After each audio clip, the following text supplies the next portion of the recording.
Sir, you're charged with especially aggravated kidnapping. You're also charged with aggravated assault, and you're charged with theft of a firearm worth less than $2,500. You're talking about stuff that is not relevant.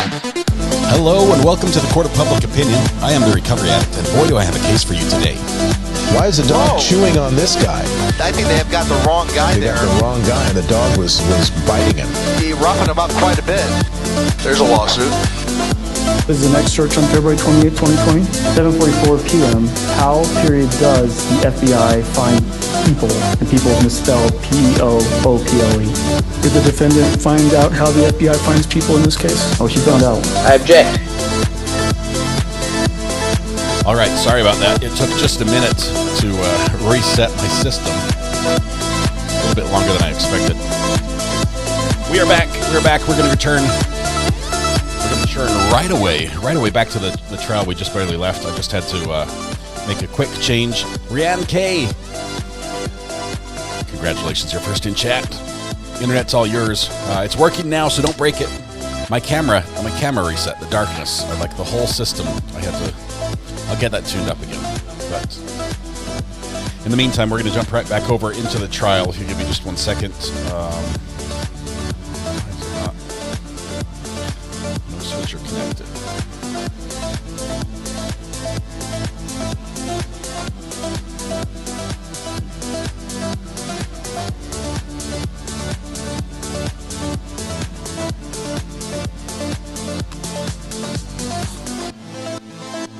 Can't find out which camera.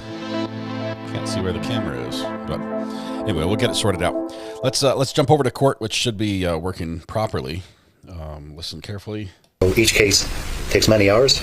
I would do approximately 300 cases a year, autopsies, and I will do external examinations only on probably another 200, and I will review another 600 or 700 that I would decide that I'm not doing anything with. So that's how many cases we would be constantly dealing with. The external examination of a deceased individual sounds pretty obvious, but how do you do the internal examination?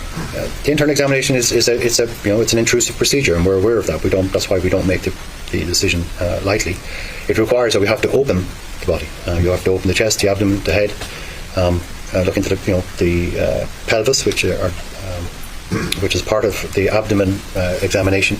And if we need to do, there are many other specialist tests that we can do if we need to. Which would require further intrusive methods, but they're done with as much skill as we can, so that when the bodies are returned to the families, that all of that's hidden. That's out of view. We try to close it up so that you wouldn't know the difference. But it is a very involved procedure. It's manual, it's not easy work, and it's tiring. Now, in the normal course of an autopsy, are photographs taken of the deceased victim both internally and externally? Yes. And in this particular case, I'm going to have the opportunity to show you State Exhibits 125 to 155 a little bit later. Will that be helpful for you to be able to point out and explain some of the injuries and some of your findings that Kathy Griffith suffered? Yes. Now, in this particular case, the death happened on a Sunday, September 8th. Describe to the jury the process by which you receive the body and when you typically conduct an autopsy. So the only reason why this case is with me is because that was my week. There's no other reason. We work on rotations. So I would have first met this case on Monday morning. I would not necessarily have heard about it on the Sunday. I don't remember, to be honest with you. I just don't. So when I went in on Monday morning, her name plus other names were on that list that morning, and that's the first time I would get to read the police report to find out that's the beginning of the narrative. In all homicide cases, police do attend those cases, the investigating detectives, which is very useful because then I can have a much more one-to-one conversation.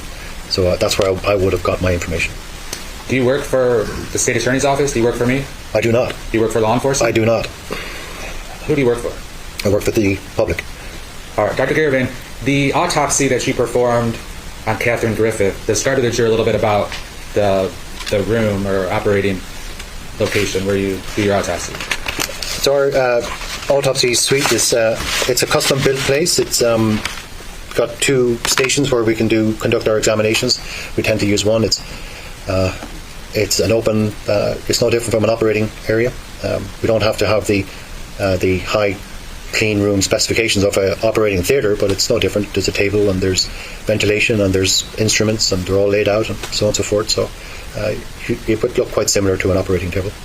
Now, before we get to the cause of death and the manner of death towards the end of your testimony, I want to ask you about your autopsy findings. What can you tell the jury about the injuries that Kathy Griffith suffered? Do you want me to go through all of them in detail or just a summary? First, we can start with a summary. So the autopsy findings are a sharp force injury to the right side of the neck, bruising to her lower limbs, bruising to the posterior right shoulder, left elbow, back of both hands. There was an incised wound, and I'm going to explain the difference between an incised wound and a stab wound in a second, between her thumb and index finger of the right hand. So here there's an incised wound that was 1.5 centimetres. It was gaping if you open the hand, so 1 centimetre. A stab wound is a wound that is deeper than it is longer on the surface. An incised wound is a sharp force injury as well, that's longer on the surface than it is deeper. They're the opposite. So in an incised wound, the sharp blade or the sharp surface has come across the skin, but has not gone deep into it. A stab wound is the opposite. It's penetrated and gone into the actual tissue. Was that gaping incised wound, was that a fresh wound? Yes. And describe to the jury why that is.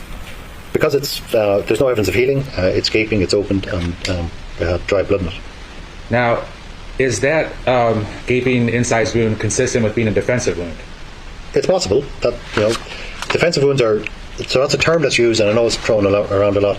We personally don't write down classic for defensive wound because we don't know precisely what the circumstances of it happened. But let me explain what the greater points of a defensive wound are. Defensive wounds is a term that's used when there's a series of injuries that can be bruises, can be incised wounds, it can be any other cuts or abrasions that are present on certain locations. And the reason why there's certain locations is that you have to understand that fundamentally the human will or the human body is designed to survive. Everything about us when we're under attack, when we're in a fight or flight situation, regardless of the circumstance, that if the human person is conscious enough to understand that they're in a struggle for their life for whatever reason, they will engage in activities which will try to help them survive. If you're under attack from an assailant, it is quite typical if the person is swinging something at you, baseball bat, fist, whatever, you will tend to try and protect yourself. And in doing so, certain parts of your body become exposed to that force that's coming at you as you try to defend yourself. In the arms, it's typically here. If it's a bat or a stick or something that's coming at you, they may also be on the legs. Typically, and it's more common in women if they're being attacked, but it happens in men too, they will tend to offer the outside of the leg as they're trying to protect their sexual organs, or they're trying to protect themselves if they're under attack. So we will often find wounds on the outside of the legs, not the inside.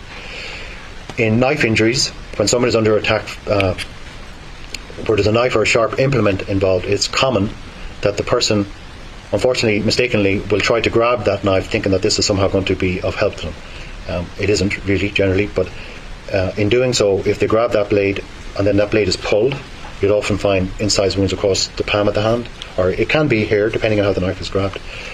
Or it could very well be that as the hand goes up to defend against the oncoming blade, that blade just comes through here and then cuts as it comes through. Because I don't know specifically, we don't have a video of how exactly those injuries occurred. We tend not to use that term, defensive injuries, but that is what's meant by them. They're present in certain locations under certain circumstances that may indicate that the person who is now deceased was trying to defend themselves at the time of the assault. Now, you mentioned that Kathy had bruises on her upper and lower limbs. Does that mean arms and legs? Yeah, so again, I know it seems a bit impersonal, but we say the lower limbs and the upper limbs because we're talking about the whole arm. When we want to talk more specifically, we tend to use the anatomical location, whether or not it's the anterior elbow or the posterior forearm or whatever it might be. But upper limb is the entire limb from here to the fingers. What were you able to determine about the bruises on Kathy regarding whether they were old bruises or new bruises or a combination? Yeah, so dating of bruises is not it's not an exact science. We do not, TV shows I know do that all the time. That's not reality. What I can say is that these bruises, there were quite a number of them present. All we can say about bruises is that if the colour yellow is present, we can say that it's definitely not. There wasn't an immediate before death bruise, because yellow would suggest that at least 15, 16, 17 hours has passed since that bruise was present. It could be weeks, but at least 17 or 18 hours has passed. That's the best we can do in reality. But all these bruises, in this particular case, did look fresh in that there was no colour change. It doesn't look like they had gone or had the opportunity. The person wasn't alive long enough for the body to try and heal or start healing a bruise. So that's the best I can say to you. Dr. Garavan, before we get to the photographs, what can you describe? How can you describe Kathy's neck wound to the right side of her neck? So the wound on the right side of the neck is a large stab wound. It's gaping, and gaping means that it's an obvious. Once you see it, it can't be anything else. It's an open wound. It was 4.3 centimeters long and 1 centimeter apart. It's 2.5 centimeters right off the midline, so approximately here, and 23 centimeters from the top of her head. So we do that just to give you an anatomical location. So approximately here on her neck is where it was. The wound is in a 9 to 3 o'clock orientation, meaning that if you look at a clock, 9 to 3 means it's kind of looking straight when the body's in the right, so it's coming straight across here. And there's a square edge to the 9 o'clock margin. That's important, because the square edge suggests to me that it's a single blade, not a double blade. That is the knife or the blade that's been used to cause. So there are characteristics of a knife wound which help us determine if it's a single blade or a double blade. And in this case, in this case, it would suggest the blade was single bladed. So the wound then goes into the neck. It travels from a front to back, so it's coming in from the front and heading towards the back. It's travelling right to left, and in doing so, and it has gone through. So the esophagus, the food pipe, has gone through the trachea, the windpipe, and it's just above the vocal cord. So it's transected the trachea right across, and the food pipe. And the blade continues so that the top of the blade came out the other side. So there's a small sharp force injury on this side. It's 0.6 by 0.2, so quite small, but it shows that the tip of the blade met it all the way across and poked out the side. What type of force is necessary for the knife not to just enter the body, but to do all that traveling that you mentioned and actually go out the other side of her neck? We often get asked this question. In fact, we always get asked this question: how much force is required? We don't know, right? We don't have the ability to be there to measure newtons, pounds per square inch or whatever. But what we can tell you is that one of the major qualities, the most influential quality of how easy a knife will penetrate the human body, is the tip of the knife. The tip of the knife, once it punctures or penetrates the human skin, it's relatively easy for the knife to then enter, because our organs and our tissue they don't offer much resistance. So I can't tell you how much force was used, but I can tell you it can be surprisingly not as much required as you might think. However, in this case, it's gone through the trachea. The trachea is a tougher organ or tissue. It's got cartilage in it, so it would require the application of some pressure for it to continue to the other side. But I can't tell you in pounds per square inch how much that pressure is. Now, have you had the opportunity to conduct autopsies on multiple stab wound victims over your years? I've done many hundreds. And do you see any consistencies amongst those in terms of the nature of the injury or the cause of the injury? Well, I've seen all kinds. Homicides, I've seen suicides. I don't believe I've come across any accidents, but I've seen suicides. Certainly people have used knives to take their own life, but the vast majority would be homicides. He's never seen all right, so the vast majority are homicides. You've seen some suicides, but no accidents, correct? Not to my knowledge, no. All right, Dr. Garavan, I'm going to show you some photographs, and hopefully it shows up on your screen. And if I have some questions about them, of course I'll be asking you some questions. So, starting with 126, is this how the body comes to you? Yes. 127, 128. During your autopsy, were you able to determine the victim's weight and height? Yes. What were those stats? She was 5'2" and 126 pounds.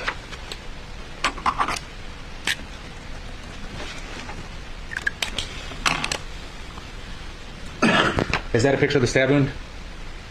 Yes, as the body arrived before it's cleaned, yes. That's the same wound after it's been cleaned. Now, you mentioned the gaping wound and the definition being wide open. What is it that we're actually seeing once you get past into the hole there? You look at the internal structures of the neck. So the head is back, so it obviously pulls on it to make it gape more. But there are other reasons. It's a lot more details to it. So there are things called the lines of Langerhans. When you're all young and pretty, of course, you won't know about these lines of Langerhans because your skin is nice and tight and there's no wrinkles. But as we get older, the lines of Langerhans begin to take over, and they are a natural tension line that's present in all our skin. And if we cut across the lines of Langerhans, you may be familiar with the grain of meat, then the wound are gaping. But if we cut in the same direction of the lines, which surgeons will always try and do, because then the scar will be a lot less obvious. In the neck, they are roughly coming down the neck in a straight line, so this wound has gone across them. So those lines are now apart, and that makes it gape more than if the wound was the other direction, between 12 and 6. So in this picture... I would like you to know, if you need it, that mouse over there operates as a pointer. Oh, yeah, thank you. Actually, I didn't know that, but thank you. Could you please point with the mouse and the red arrow, where's the visible organ within her neck? So in here, you can see that there's a structure present here. This is probably part of the larynx, but clearly it's a gaping wound, and you can see that there is a structure inside here. I think it's part of the larynx from looking straight in, but I'm not entirely sure. That's part of where the voice box or the larynx has been transected, so it's cut open. That should be a whole piece. It shouldn't be separated like that. Now, in order for the end result to be the death, what happens physiologically after that knife does all that damage? Yeah, there's a couple of things. So the human neck is extremely vulnerable. It's probably the most vulnerable part of our body. So once a knife goes in, not only are there your windpipe, your food pipe, there's also a lot of arteries which conduct a lot of blood, but there are also several nerves that are travelling through the neck, the vagus nerve, the phrenic nerve, and so on, and they're coming down. If you transect them, there's immediate implications, clearly. The vagus nerve supplies the heart, and the phrenic nerve supplies the diaphragm to which you need to breathe. It has to have that bellow effect. So if they're transected, then they're not available to you anymore. So you have a combination of bleeding and severing of nerves combined will bring a rapid death. Is the bleeding both external and internal? I would expect this to be a bloody scene, yes.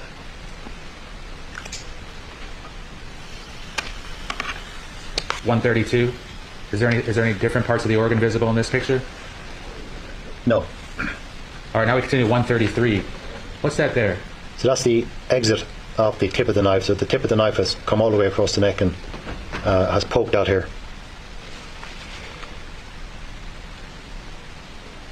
Is that a close-up of the exit wound? Yes. Now, there's a metal rod there. Describe to us what you were doing here. So in all gunshot wounds and in stab wounds where possible, we will put in probes to show the direction that the wound is travelling in. So in this case, it's travelling right to left, upwards, front to back, and that probe is following the same path that the knife followed. What can you tell us about 137, Dr. Garvin? So this is the internal examination. I've taken out the neck structures. You are looking at the neck from behind. So here is the epiglottis. This is the tongue, and this is the esophagus that's open, and the trachea is underneath it. This is the epiglottis. This is the posterior surface of the larynx, and here the blade has gone through the upper part of the esophagus, as I'm pointing out there. So this fold and this fold connect, so this would be a tube. The lumen here is your food pipe. I've opened it to show you that the blade travelled through the esophagus, which has transected the esophagus, or perforated, I should say, the esophagus. 138, what do we begin to see here? So this is the right hand, and you can see there's a bruise here, and it's not well shown in this picture, but this is where the incised wound between the thumb and the index finger is. There's some bruising down here also at the bottom. This is the index, this is the thumb and the index finger of the right hand, and this is that incised wound that I talked about. It is longer on the surface than it is penetrating, and it's from a sharp force injury, I suspect, from a blade. Going back to, you mentioned the bruising, so due to the color of that bruising, does that coincide with what you were saying are more fresh bruises on Kathy? Yeah, these do not look as if they have had time to heal or undergo the healing process.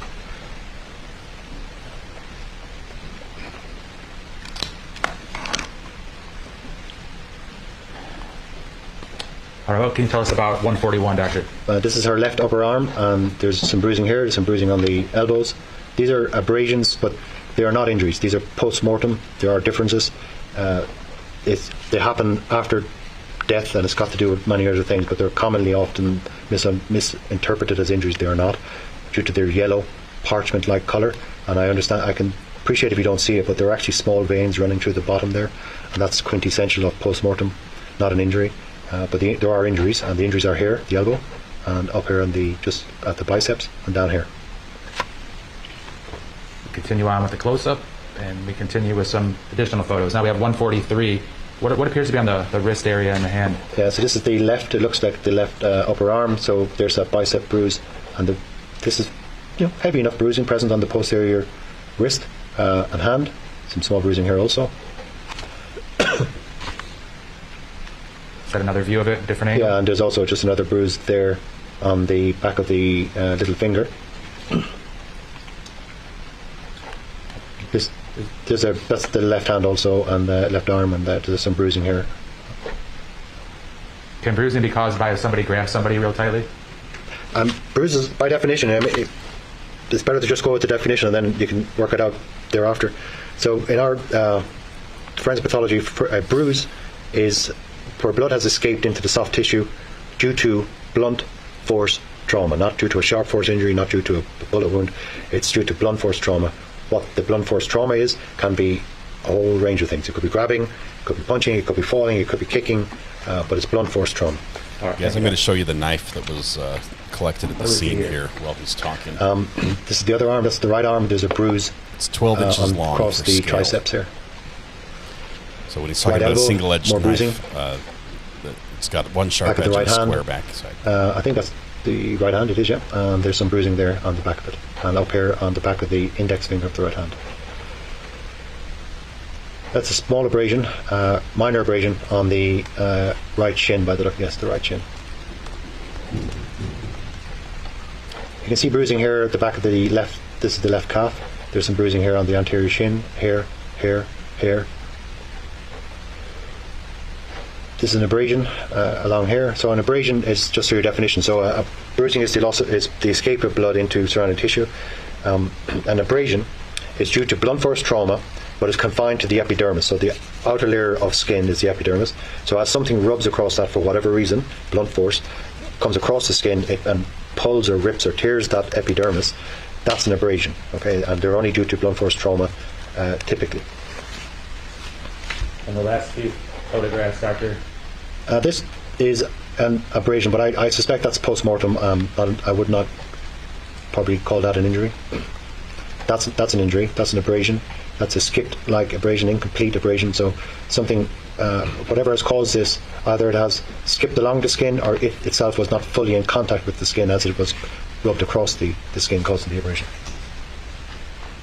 Bruising is present on the forearm, here and here.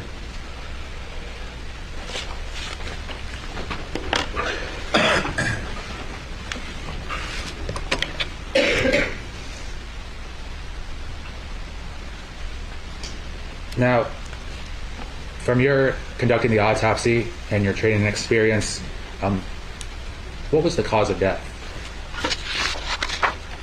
So the cause of death is stab wound of the right neck. And what was the manner of death? In this case, the manner of death is homicide. And when you say the manner of death is homicide, what does that mean? So with the information that would have been provided to me at the time, and with the examination and what I've viewed and witnessed and reviewed, the explanation for this death is that this wound was inflicted by another person. So is it a fair statement that it is not consistent with somebody accidentally falling on a knife? I haven't been given that explanation before, but I think that would be rather extraordinary. No, I don't believe so.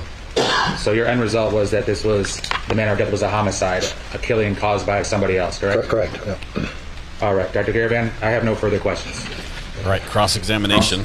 That's obviously a problem for defense.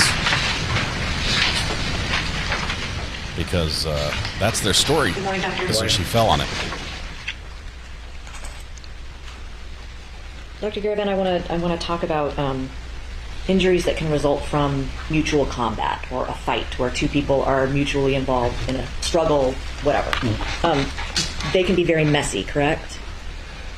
Well, I suppose mutual combat, mortal combat could very well be messy depending on the circumstance, yes. Well, if any two people, regardless of size, strength, etc., are involved in a fight, both can receive injuries, correct? Yes. And both can receive what you termed defensive wounds, even though that's not a term of art, it's sort of a vague term. Yes. You would agree that both She's testifying. could receive those types of wounds? Yes.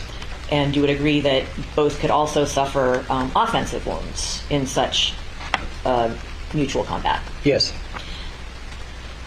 And even if somebody suffers a wound that ends up leading to their death, you don't know from your evaluation what happened leading up to that wound, correct?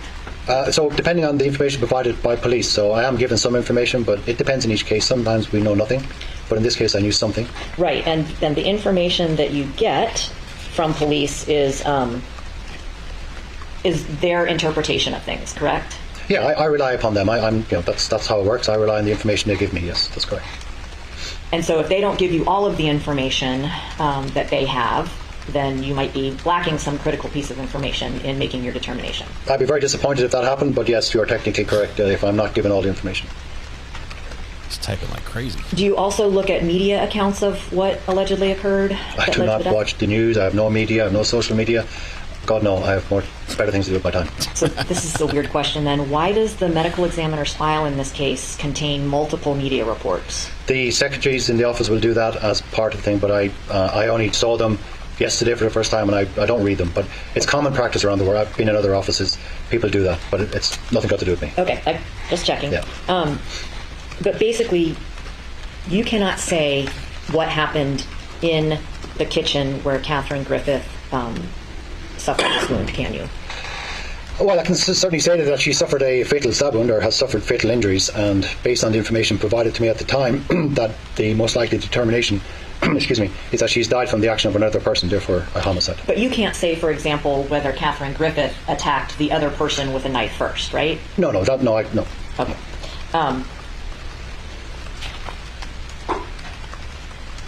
And you don't know how everybody was positioned or whether there was a struggle over the knife or anything like that? Not in this case. Sometimes we do, but not in this case. I did not have that detail of information. Speaking about the bruises that you've shown the jury, those could be up to several days old, couldn't they? So dating of bruises is tricky. There's no argument there. But in this case, I wouldn't say days, but could they have been present a couple of hours before the incident?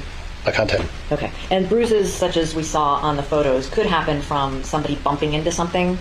Yeah, absolutely. I mean, people can bruise very easily. You always get a bit concerned when there's a lot of them, and there are a lot of them.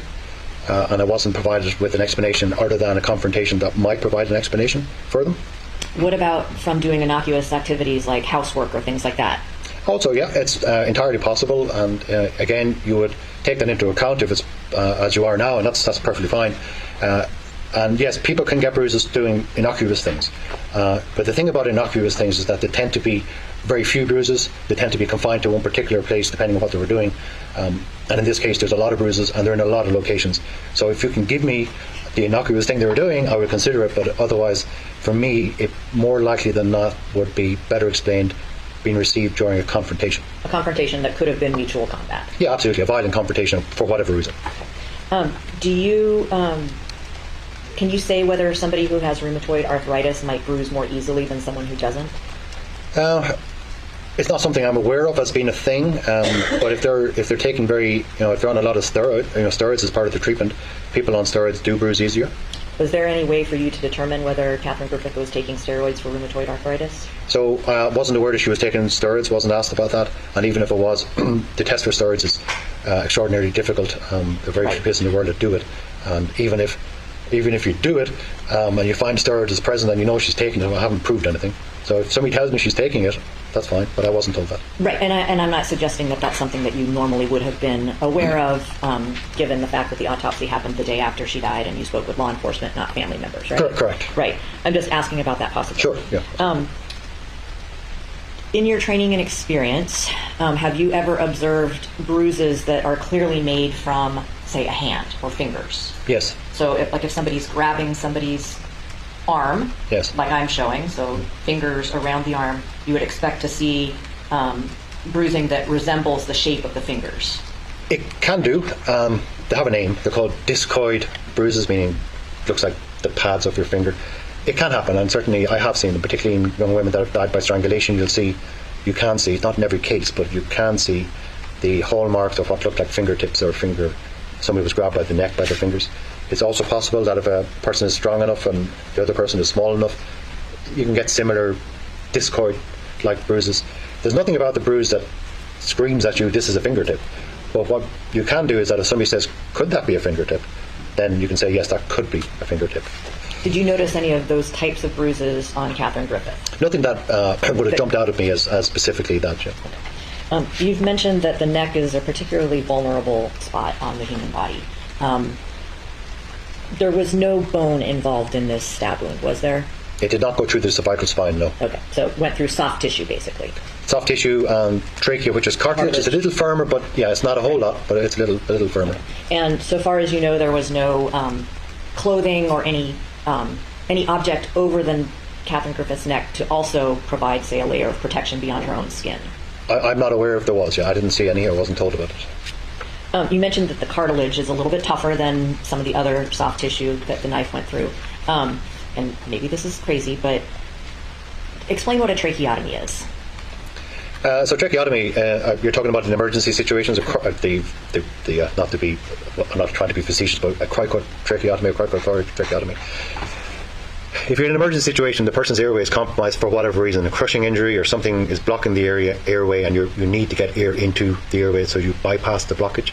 So you find the Adam's apple, which is the trachea, right? Which is the voice box. It's the front of the voice box, more prominent in males than females. But then you come down approximately one finger. But as you we're all doing this you on feel our a little throats, dip. right? It's very subtle, but you'll feel it, and that's where you want to make your incision. But that's not going through cartilage; it's going through this soft tissue in between. My mistake.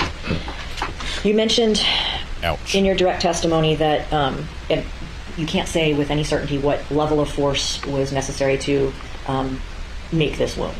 No, I can't give you a number. No. And you said that but you are aware that there are some variables that can give us some information about the level of force. Yep. If you're looking at a spectrum from very little to a whole lot. Yeah, they are, but from my point of view, it's the tip of the blade that really, once the tip of the blade overcomes the skin, the greatest resistance is from the skin. Correct. And once you get over that, you'll be surprised how little actually is involved. But that doesn't mean that the person wasn't using a lot of force. It just means I can't tell you. Right, I understand. And in this particular case, the tip of the knife that caused this wound was triangular in shape. Are you aware of that? I don't believe the knife was shown to me. I wasn't brought the knife from memory, at least. Look, I've seen so many cases since in between. I might be missed, but I don't think.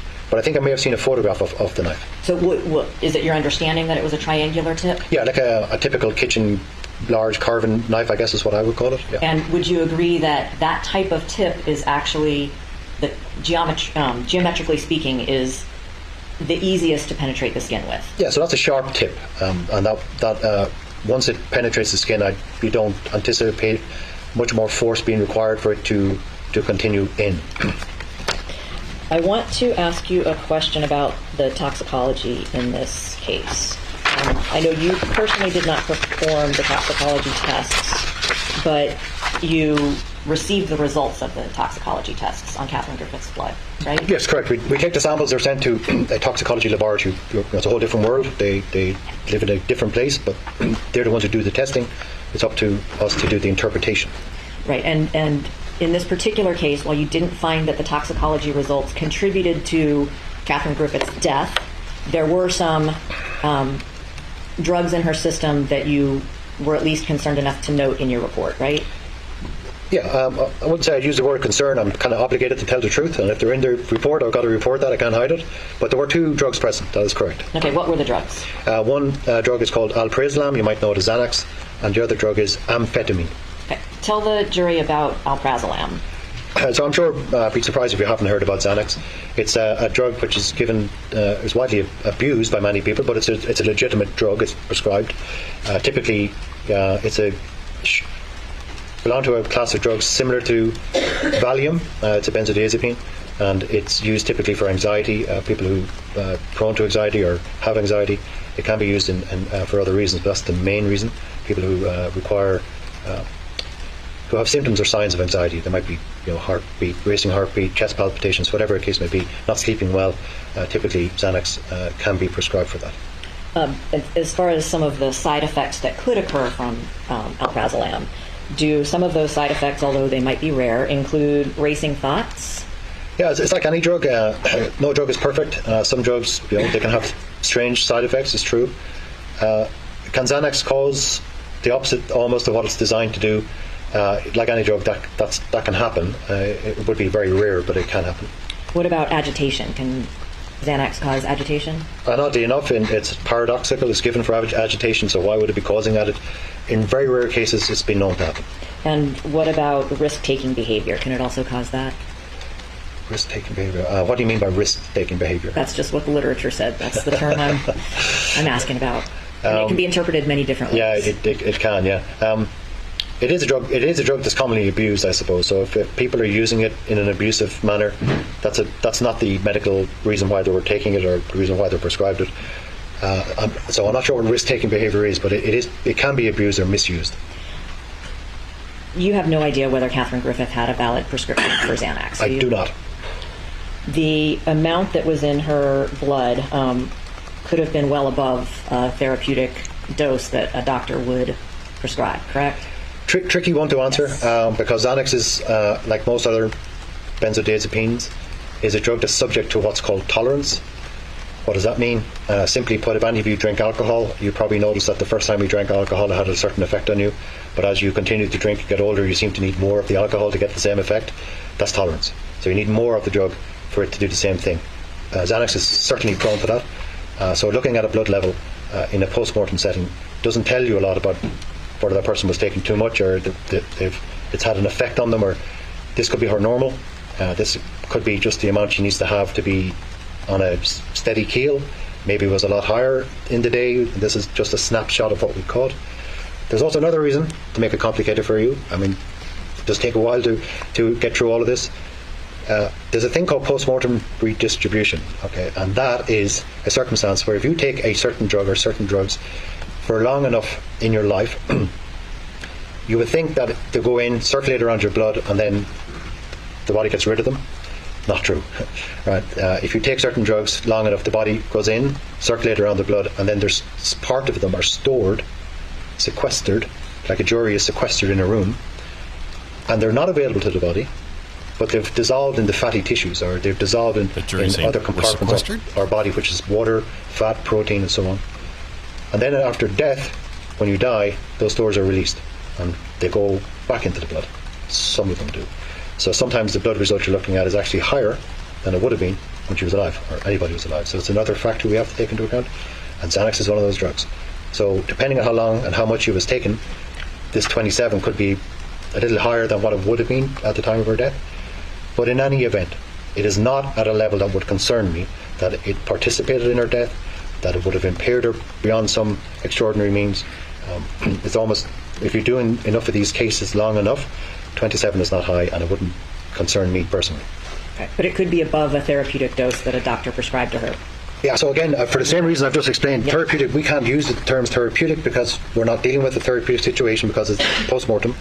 And secondly, I don't know how much she's been prescribed or how much she's taken. Been prescribed. Or even if she is being prescribed. Correct. I don't know that. Okay. So then let's go to the amphetamine.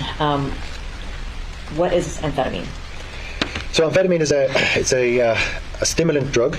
It's belonged to the amphetamine class. It's a subclass of another division of drugs called the phenylethylamines, of which that's an entirely large family. But the amphetamines have been around for quite a while, maybe late 1800s, early 1900s. They really became into their own in probably World War II, when the German army figured out that by giving them to the soldiers that they needed less food and they could stay awake longer because they were running out of men. So they needed the few men to have. So they were given, Hitler famously was partly one of the many drugs he was taking was an amphetamine. Wow. So they've been around a long time. Bingo. So basically it's what some people refer to as speed or an upper. It's an upper. It's a stimulant. It activates the nervous system to reduce tiredness or appetite and to stimulate the sensation of being awake. I haven't heard which is Hitler sort of brought up in a trial the opposite since of what a Maya. benzodiazepine or alprazolam is designed to do. Yes. Right? Okay. Amphetamines can cause side effects such as erratic behavior. Yes. And sometimes even violence. Any stimulant can be associated with violent behavior in certain people at certain times, yes. And Catherine Griffith had both amphetamines and alprazolam in her blood. Yep, the amphetamine is reported at less than 0.1 milligram per litre, which is about 100 nanograms per mil. It's a very, very low amount, but it's there. Do you know if she had been prescribed amphetamines? I do not know that. I don't have any other questions. Thank you. Thank you. Redirect. Just briefly, Your Honor. Doctor, could you tell the jury about amphetamines being prescribed for with a legal prescription? What would be an example of that to treat what? Yeah, so amphetamines are prescribed, can be prescribed. The more common one is ADHD. So typically, there are several formulas available on the commercial market. So that's one, and the other one that I know of is narcolepsy. People who suffer from sudden bouts of falling asleep can be prescribed amphetamines. So there are genuine, legitimate reasons why somebody may have it in their bloodstream. The two substances in Kathy Griffith's toxicology results, is it a fair statement they have nothing to do with their cause of death or manner of death? I don't believe so, no. All right, I have no further questions for you, Doctor. Thank you. Thank you. Is he released? Yes, sir. Yes, sir. Thank you. Thank you. Thank you. Thank you. All right, the Emmy is done.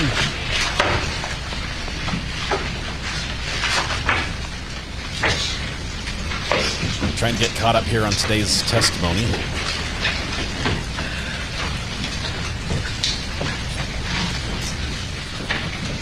Ladies and gentlemen, it's just past 10:30. We'll go ahead and take our mid-morning recess of 15 minutes. All right, please.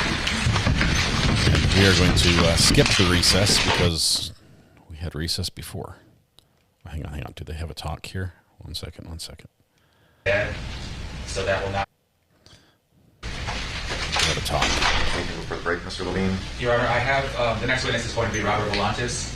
I have instructed him that he is pursuant to the court's ruling and order that he is not to mention in any way, shape, or form that the defendant killed his dad. So that will not be elicited from me. He understands that. But in an abundance of caution, if perhaps Your Honor could instruct him outside the presence of the jury. Mr. Levine, do you mean you're not even going to ask him about that incident at all, or he just needs to know he can't say it was the defendant's father or relative? Well, if I remember correctly, Your Honor... I don't know what you intend to present is why I'm asking that. Yes, if I remember correctly, and please correct me if I'm wrong, but I believe Your Honor ruled that he could not mention that the defendant told him that the killing in Oklahoma was not an accident, and that it was planned, even without mentioning that it was the defendant's dad that he killed. That's my understanding of your ruling. So if that wasn't your ruling, then I would ask him that. I think that was my ruling, but I didn't know what other information he might have that's adjacent to that. Gotcha. No, I will not be asking him anything about the killing in Oklahoma, and he understands that. But once again, where we are in the trial, which is coming in the home stretch of the state's case, and to ensure the integrity of not getting a mistrial, I would request that you order him to not discuss that. And I wholeheartedly agree with Mr. Levine's suggestion to speak with him outside the presence of the jury. Let's do that when I get back, so it's as fresh in his mind before he's called to the stand. Very good. Thank you, Your Honor. Okay, so they're going to go on a break, and while they do, it's interesting that the prosecutor wants the judge to be the one to tell him not to say that. Because that way, if the guy slips up, he's like, Judge, you told him. You told him, and it's not my fault. Because if he had been the one that said, I told him not to, but he did anyway, it might have looked bad. But now the judge is going to be the one on the hook for the slip up, if it happens. Okay, let's see here. We've got a wee bit of a break.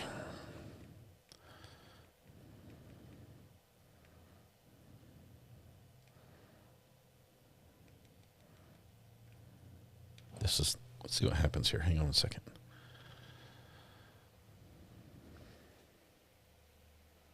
Look, the prosecutor stands with such a wide shoulder stance. His arms, he looks like he's about to swear. Right there at the podium, if you like. Would you raise your right hand, please? Do you solemnly swear or affirm that any testimony you give will be the truth, the whole truth, and nothing but the truth? I do.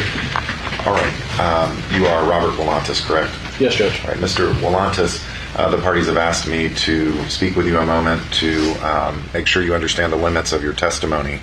Mr. Levine apparently has already discussed this with you, but that makes sense. I do not believe, and it's been represented to me, that neither party will be asking you anything about Charles Griffith's killing in Oklahoma. You understand that, correct? Yes, Judge. And that is correct, Mr. Levine. You are not going to ask. The feed drops here, so let's see.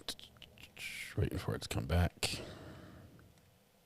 Before Mr. Melendez leaves, Yes. that if there is going to be a question such as, while Collin was living with his dad in Oklahoma, it sounds like the rest of that question might be, did Kathy have much contact with him? And that, the basis of that objection to that would be hearsay, because he doesn't know that. He would have been told that by Kathy. So, like I said, I'm guessing at what the second part of that possible question might be, but I'm worried that... Levine, is that where you were going? No, Your Honor. My question will be something to the effect of, did the defendant live with his father in Oklahoma for a few years while Kathy remained in Florida? All right. Thank you, sir. You guys, the jury's going to figure this out. The jury's going to figure this out. Okay, I apologize. I didn't put the two and two together. The prosecutor might have a spine condition that causes the stance to be the most comfortable one to stand in, or wearing a brace that causes that. So that's awesome. He is, props to the prosecutor on this one. He's on his own. I don't think we've ever seen a case where the prosecutor is on his own, unless it's a little tiny one in a small court, or, like Thurston, Washington or something like that. But it's a one-man show when it comes to prosecution here, which is pretty cool. He probably has some assistants or somebody there in the courtroom, seated behind the bar, but he's handling everything, every single witness. All right. They're doing the classic try not to draw attention to something whilst drawing all the attention to it. They're dancing around the issue, and the jury is basically, if you get as close to an issue as you possibly can without broaching it, and you surround it from every single angle, you've basically formed an outline of that very issue. And in this case, that outline spells dad. It spells dad right across the middle of the page. And I think the jury's been able to put it together by now. And it'll be interesting in the post-verdict if the jury's like, it was pretty clear to me through the testimony that he killed his dad. I'm not sure why they wouldn't say that, but it would be funny if the jury comes out and does that. It shows just how frivolous this attempt has been. All right, please. Oh, there we go.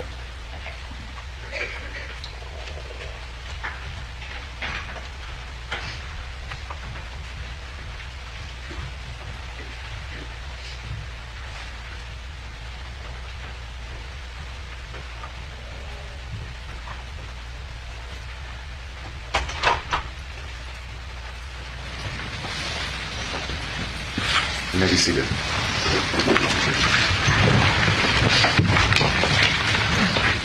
Mr. Levine, state's next witness. Your Honor, the state calls Robert Wolantis.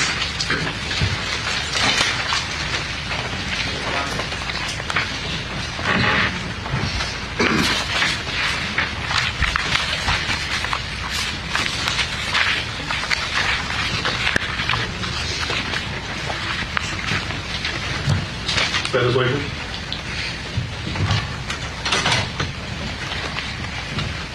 Can you read right hand? The found correct alternative that the testimony given in this case will be the truth, the whole truth, and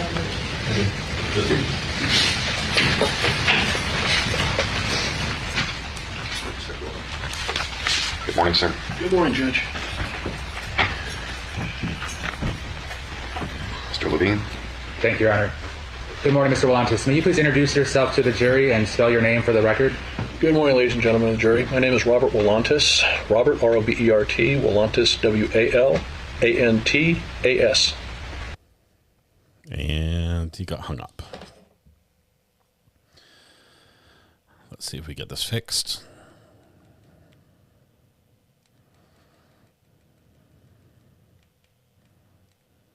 That's in eastern New Mexico. And then I'm holding up the other side of the sign. All right. Did the sign fall down or not? We held it in place. Kathy and I did a good job that day. All right. What about 183? That is Kathy with a huge log of petrified forest. And that is the largest meteorite, or a piece of the meteor, that impacted in Arizona. Going through a family album. Photograph? It cut out. That I don't is know my what birth happened. mother, and Kathy and I. So we have 3 generations there.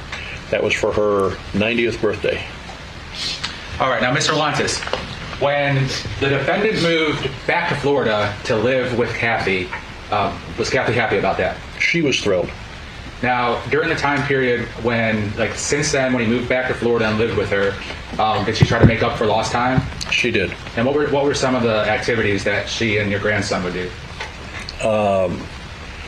They had to catch up on 3 years of school. Collin was 3 years behind.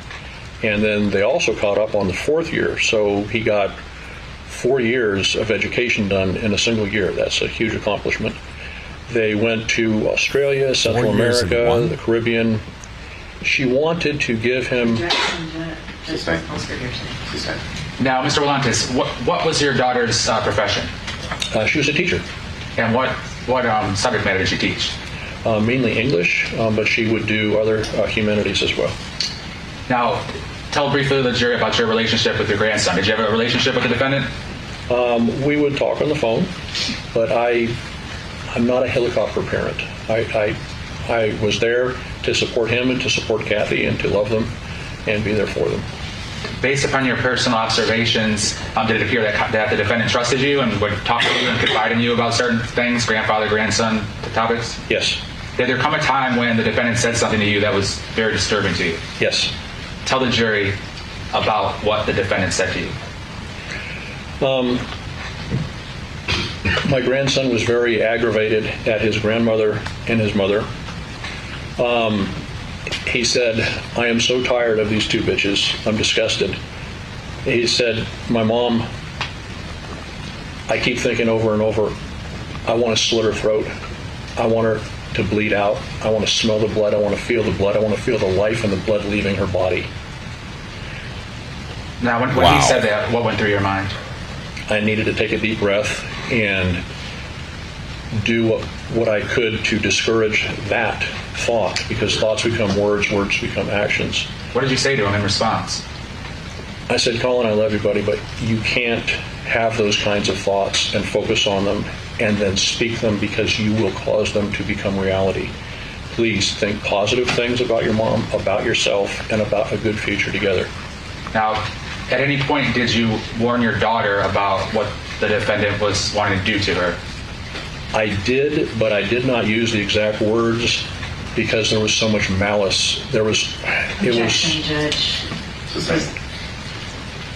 Now, explain to the jury, were you concerned that if you used the exact words the defendant said that he wanted to do to his mom, that might negatively affect their mother-son relationship? It would, and I was afraid it would actually give her nightmares.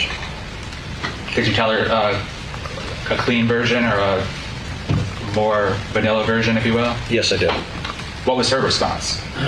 That he's been threatening her, and he's been threatening Susan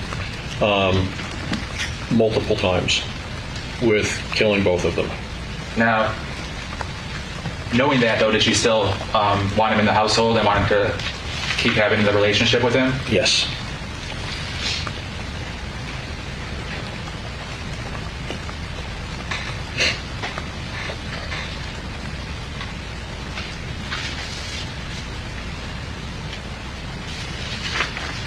The defendant I is have Ayden. questions for you. Thank you, Cross. Here we go. Good morning, sir. Good morning. No papers, just a Post-it note for notes. Mr. Volantis, you didn't come to Kathy's funeral, did you? No. Can you explain why? The funeral for a person is for those left behind. I will see Kathy in my thoughts, in my mind. That's where I want to keep her. Attending a funeral where her body is placed in the ground, that's not Kathy. Kathy's spirit is elsewhere. The essence of Kathy is elsewhere. She's with me. She's here in this room today with each of you. She can speak to you. She can speak to me. Mr. Volantis, Ma'am? I asked whether you went to the funeral and why. Just answer that question, please. You interrupted me as I was explaining why. That you don't like my response, ma'am, that's your problem. Judge, would you please? If you would avoid the commentary and you've asked the question. I did ask the question, but then he's talking about her being present and speaking to the jury, which is non-responsive. Sustained as to non-responsive, that portion. Mr. Willantis, the pictures showed a trip that you took with Kathy. That was one trip, right? That's correct. Have you taken any such trips with any of your other children? No. Do you have memory problems, Mr. Willantis? With what, ma'am? Just in general. Oh, sometimes I might think it was something that occurred a week ago, and it's actually a week and a half ago. Okay. But that's the extent of your memory problems? Usually, yes. When was it that you say Collin told you that he wanted to slit his mother's throat? I believe it was 4 months before she was murdered. It may have been before that. And Judge, I'm going to ask that he be instructed not to use terms like that. That's for the jury to decide. All right. Ladies and gentlemen, it is up to you to decide whether or not there was a murder in this case. You'll disregard that, the use of that word.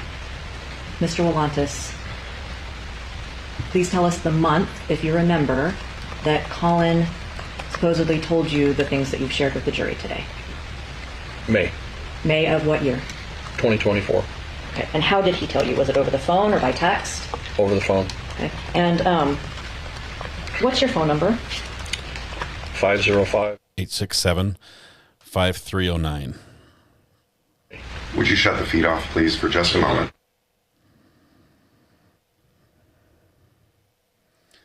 Okay, so we're going to, the judge is going to be like, hey, you know this is live streamed. Don't put that out there.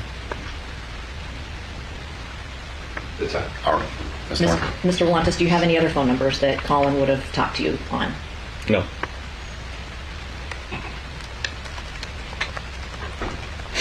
And you're certain that the phone call happened in May of 2024, aren't you? Because you said it happened shortly before the presidential debate where Joseph Biden had to later withdraw from the presidential race, correct? It was before that. How much before that? Was it a month? Was it a month and a half? Could it have been 2 months? Sure. Pickles, guys, pickles.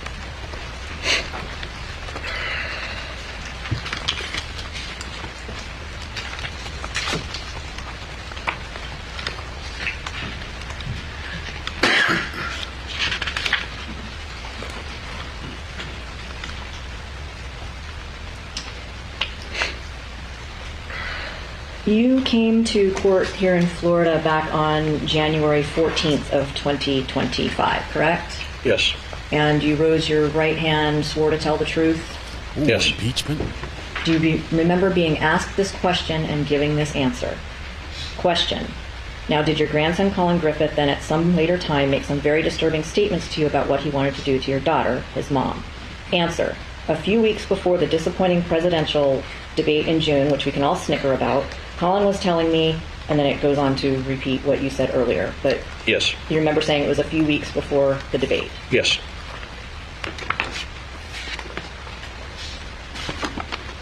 Did you ever call the police about this statement that you claim Collin made to you?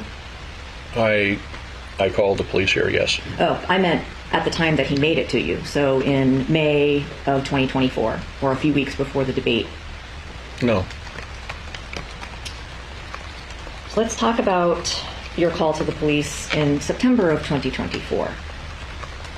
You found out from your son, John, that Kathy died, correct? Yes. He called you. Yes. At some point after John called you and told you that, you watched a press conference that was put on by Sheriff Grady Judd, correct? Yes. And you watched it in its entirety, right? Yes. And it was about 20 minutes long, if you remember. About, yes. And Sheriff Judd described in detail how Kathy died, right? Yes. And it was only after you watched that press conference that you took the initiative to call the police here. Yes. They didn't contact you as a close member of Kathy's family to get any information from you, did they? Initially, no. Right, you contacted them. Correct. So you inserted yourself into the situation. Yes.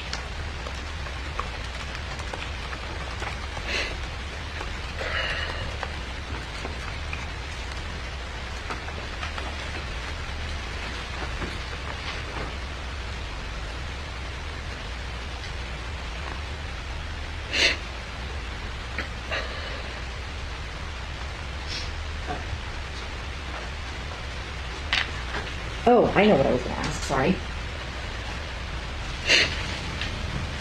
He's talking about this press conference right here.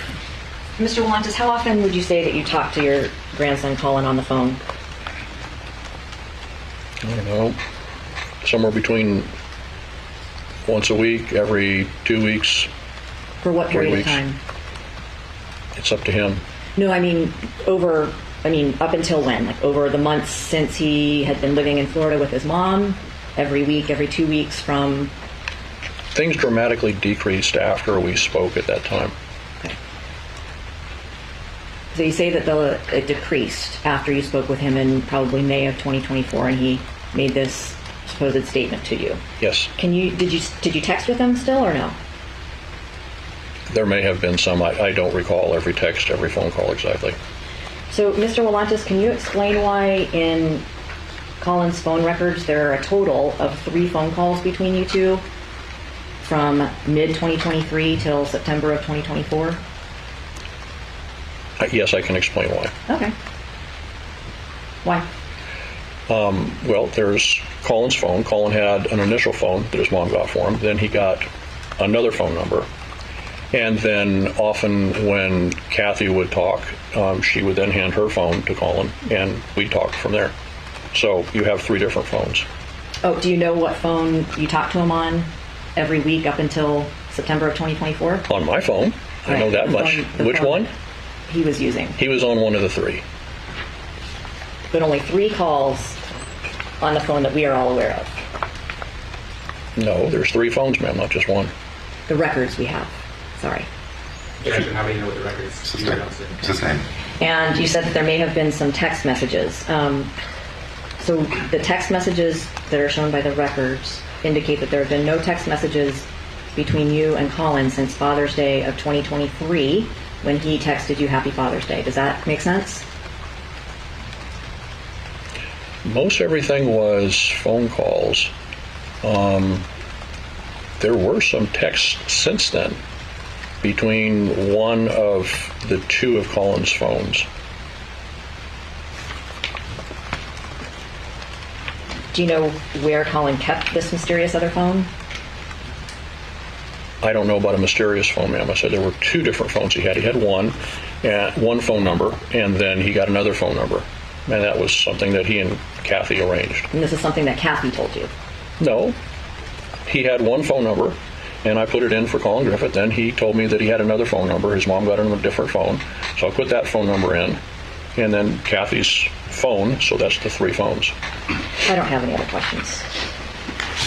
Yeah, just read. Is that the first defense has heard about this other phone? Mr. Wallantis, the defense said that you inserted yourself into this situation. Do you recall that? Yes. You are the deceased victim's father, correct? Yes, I am. Did you insert yourself into anything voluntarily? When Collin and I spoke about that disturbing phone call, I told him that if anything happened, I would be talking with people officially instead of being quiet. And does it make sense that the murdered victim's father calls law enforcement? Excuse me. Does it make sense that Objection. It's calling for speculation.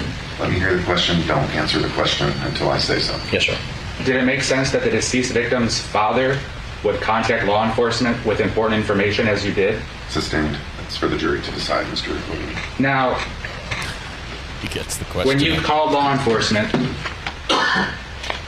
on September 23rd of 2024,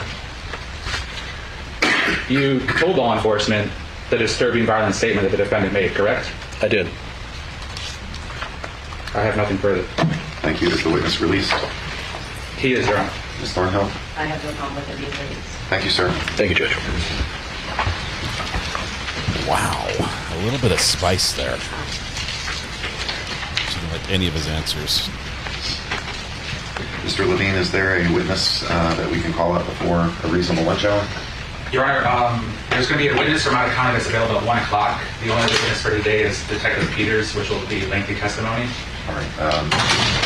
That witness is not due till 1, or might that witness be here at 12:30? Do you know? The out of county witness from Charlotte County Sheriff's Office won't be here until 1. All right. All right, ladies and gentlemen, you're going to have a more leisurely lunch today of about an hour and a half. It sounds like we have 2 more witnesses for the day and cannot start that until 1 o'clock.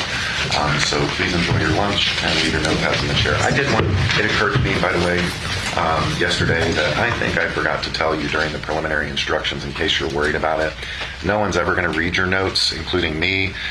You'll be allowed to take them with you to the deliberations room so that you have your notes there when you're discussing the case. And when your deliberations are over, they'll be delivered to me and promptly destroyed in the shredder in my office, and I will not be reading them. So just so that you can rest assured of that. So please enjoy your lunch and report back at 1 o'clock. All right, please.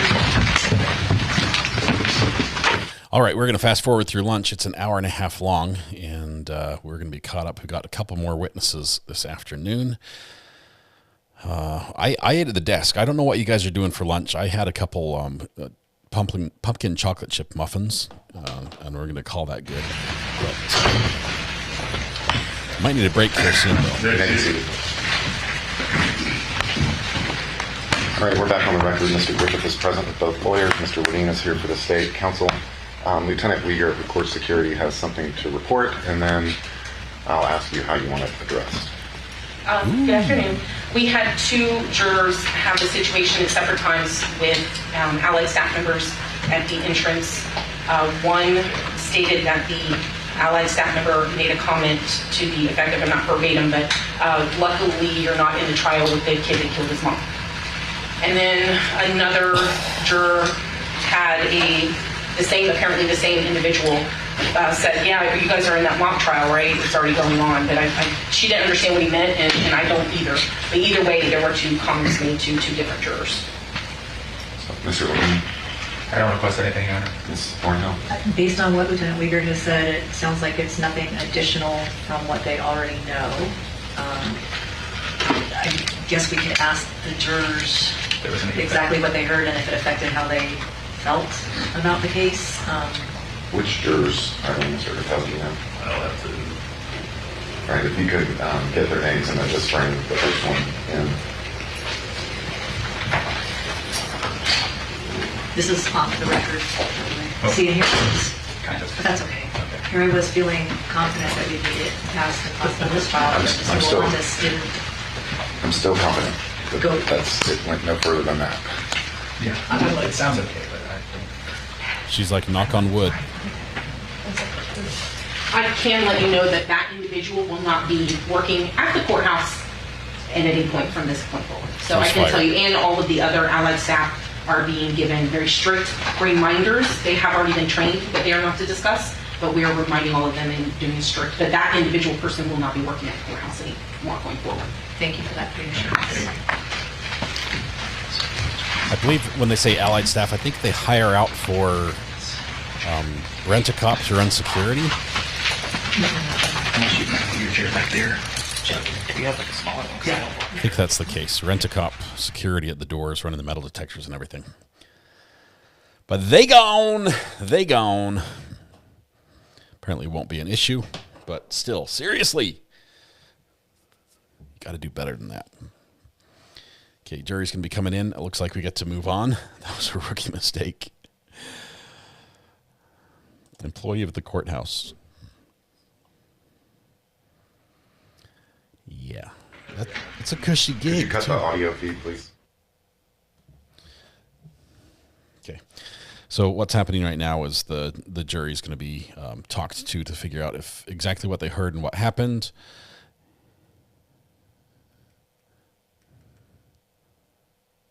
Okay, let's see if that's done.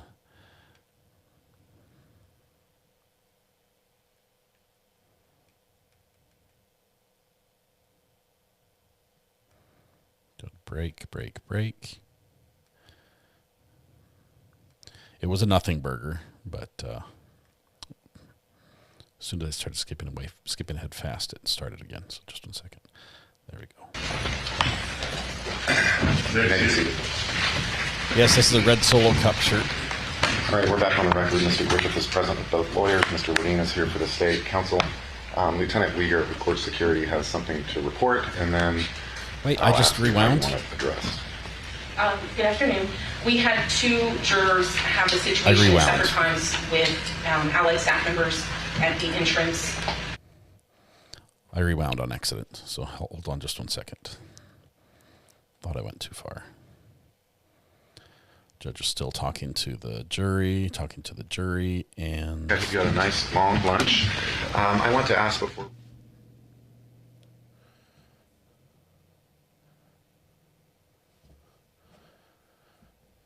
Still talking to the jury.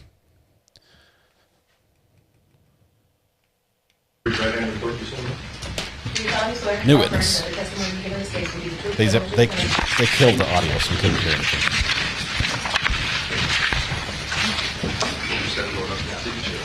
Good afternoon. What's funny is the guy said you're in the trial where the kid killed his mom. Dr. Ellis. Are you a doctor? It's in dispute. Deputy Ellis, could you please introduce yourself to the jury? I'm Deputy Ellis, Charlotte County Sheriff's Office. And how long have you been employed in law enforcement? I've been involved in law enforcement for 9 years. I worked for Charlotte County for 2. Could you give us your first name? Oh, sorry, Christopher Ellis. Thank you. And what are the different divisions you've worked in? Or units that you've worked in? I'm sorry, say it one more time. What are the different units that you've worked in law enforcement? I worked in Louisville, Kentucky for Louisville Metro Police Department. Worked in a... Josh, knew the next one. 5 years. With them, I did a little bit of the division level task force You're right, team. never mind. Apprehending subjects and drug traffickers. Moved to Florida, worked for Bradenton Police Department, and then now work for Charlotte County. All right, Deputy Ellis, I want to direct your attention to a specific date. On November 14th of 2023 in the morning time, did you respond to an address, a residence in Port Charlotte, based upon a report you received that the defendant made statements that if deputies made him get in the car with his mom, he would kill her? Yes. And where was that statement made? Where was the defendant when he made that statement? At the Charlotte County Jail. And was that on the day prior to you responding to the residence? Yes. The morning of November 14th, describe to the jury the reason for you responding to their residence. I received my sergeant received a call and stated that the defendant had made a statement that he was going to kill his mom if he was forced to get into the car with her. We went to the residence, the defendant's residence, spoke with him, ultimately placing him under a Baker Act. Then what was the reason that you placed him under a Baker Act? From the statement saying that he was going to kill his mom at the jail and just speaking with him not knowing what he was going to do while he was at the home with his mom. Now, were you wearing a body cam when you interacted with the defendant and his mom at their residence? Yes. And was Corporal Joey Shaw also with you? Yes. And did your body cam capture some footage of your interaction and Corporal Shaw speaking to the defendant? Yes. Did you have an opportunity to see State Exhibit 194 briefly before court today? Yes. Your Honor, at this time, the State would move State 194 into evidence. Any objection? No objection. It is received. And with the court's permission, if I may publish that, Your Honor? You may. Thank you.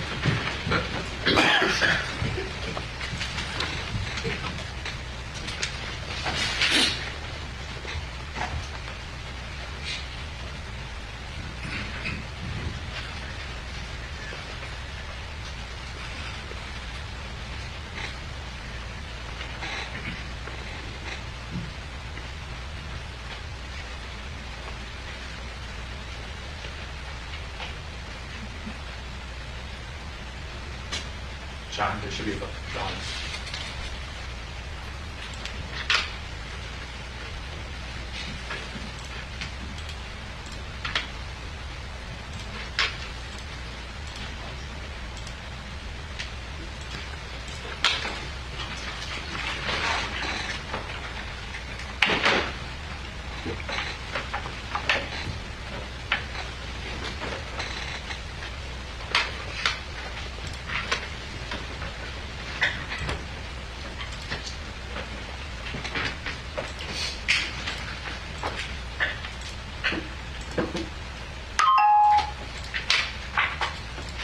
Hello? You rang the butler? No, what was that sound?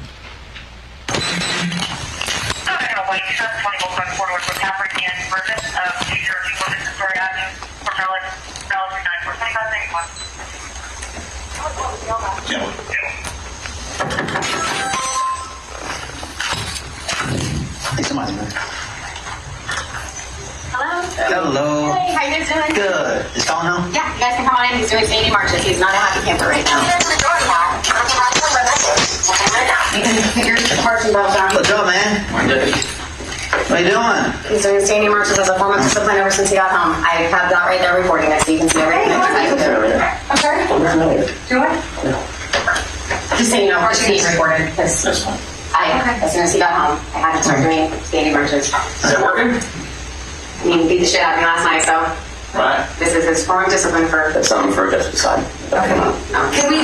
Just gonna talk to him, okay? I want to talk to him. We'll just figure out what happened.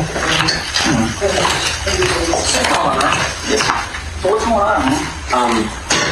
Last night, me and my mom got into a physical altercation.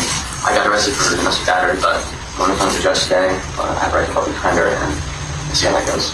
Okay. So how is the situation with you and Mom right now? Things calm down? No, everybody's getting along? Where are we at? No, sir, it's not good.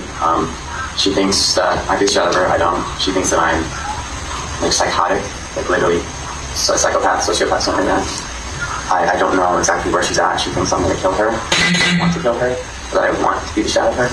Do you? No, sir. Okay. I don't want to hit anyone, let alone my mom, even despite this happening, but I'm not going to take what I consider abuse when someone's attacking me. And how is she attacking you? When she attacked me. When she threw a punch at me and grabbed on me, I grabbed on her back. I got her off of me, she hit the ground, and then I fled and called Rentis, and then he sent someone out. You called who? Rentis, Detective Rentis. Okay.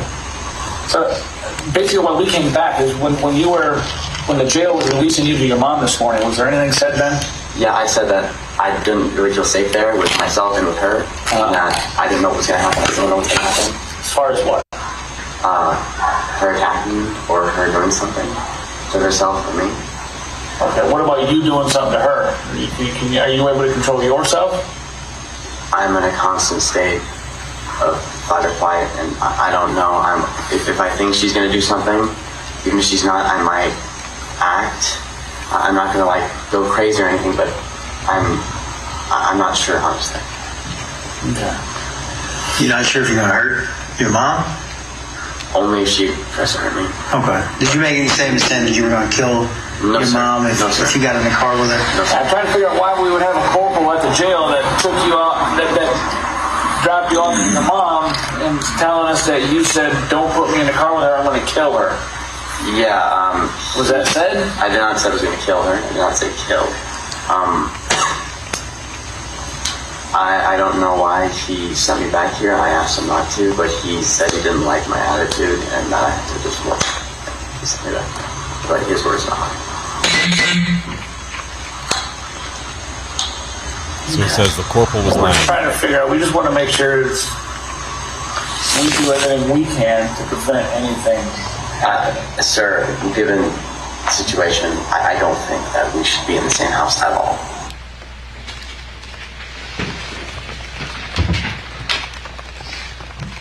Everybody else, at the conclusion of your interaction with the defendant, did you Baker Act him on that same shortly thereafter? Yes. I have no further questions. Ms. Thornhill?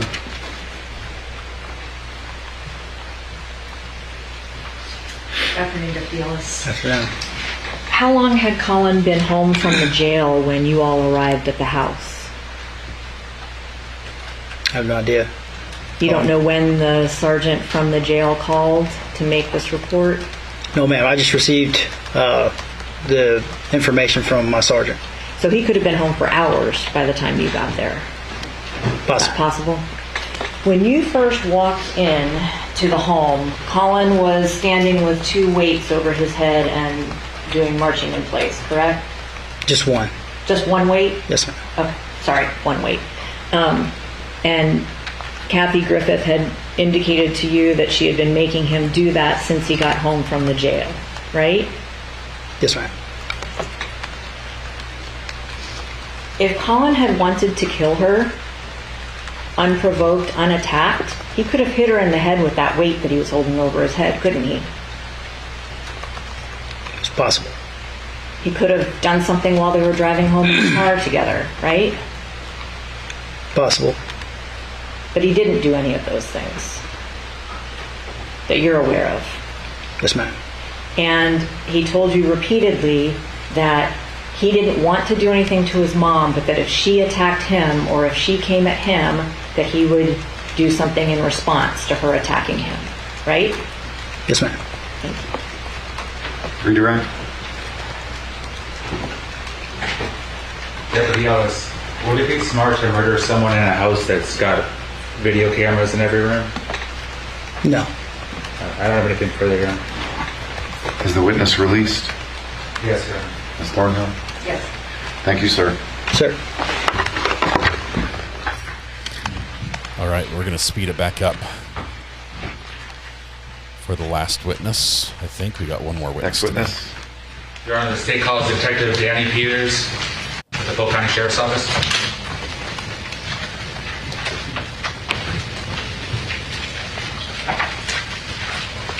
Guys, we're getting caught up today. How was Mrs. R.H.?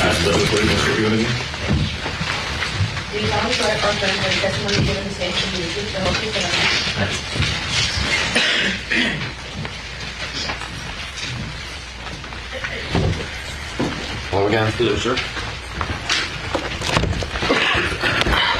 Mr. Levine. Detective Peters, we left off with your portion of the testimony yesterday afternoon. We concluded with the Ring video footage from September 7th, 2024, which was a Saturday. Is that correct? Correct. And at that point that the defendant had left the house and Kathy was in the house by herself, correct? Correct. Is there also an exhibit in the form of 198 that captures some clips from Sunday, September 8th? There is. Was that the day that Kathy died? Yes. Later that day? Yes. Your Honor, at this time, the state would move State 198 into evidence and ask that it be played for the jury. Any objection? No objection. It is received. You may publish. Thank you. All right, we need to slow it down one more time.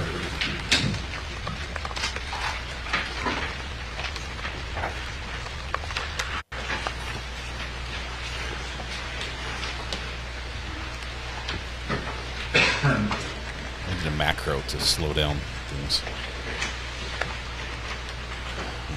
Hey, Allison, welcome. I like the cat picture. Yes, you need to go back and watch Virginia. The grandfather was spicy.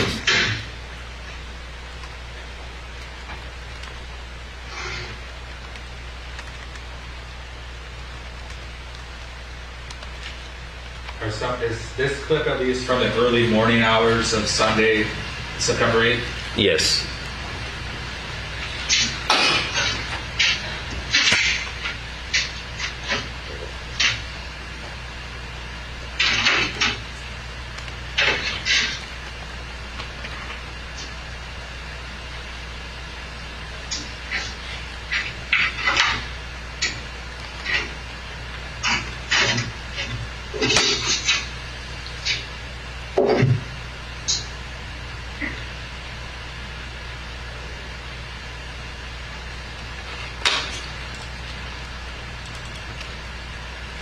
No, you told me you were calling him.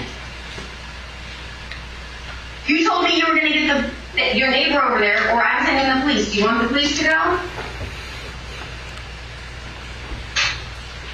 Then you would rather have the police come. Okay, that's fine. I will not take a call from you after this ever again. If Collin's not here by 10 o'clock, I'm dead to you. Do you understand me? Do you understand me? Do you understand me? Do you understand me? Yes or no? I need a yes or no. Yes or no? Do you understand me? Okay. You don't understand.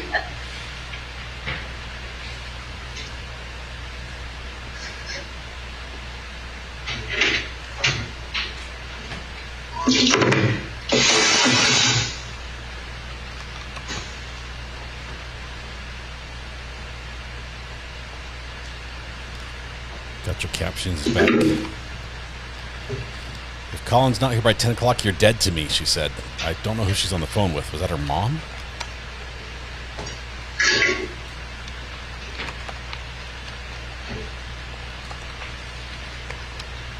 The lawyer makes a better door than a window, but he is blocking the view of the defendant. Has been all day.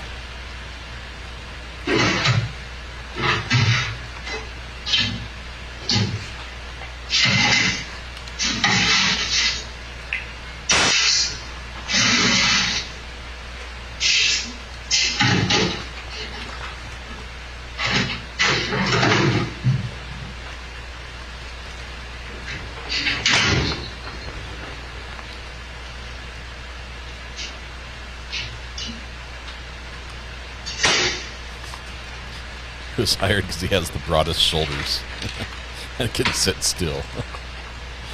No, he's doing a lot of work. And on your little thing, you want a copy of the pink piece of paper that shows it? Call me. Call Detective Lacey. Call them. So are you returning home or no? No.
Look at the pictures. Okay, it doesn't matter. You were knowing with me, and you lied to me while we were here. I said, do you have him? You said no, and I don't know where he is. You said that to me. Okay, it doesn't matter. It doesn't matter because you still don't have eyes on him. He's talked to you. No, he's already talked to you because I can see where you guys have been talking. So if he's not here by 10 o'clock, I'm sending the cops. Oh, it is. It is. We're all losing our jobs, and he's losing everything. That's why I signed the car over to myself. I need the money. So I'm taking the car. I'm taking everything. So I'm about to go up there and go and get the car because the car is mine. I have it in my name. The mobile notary came. I don't have to send you copies. I already sent you the title.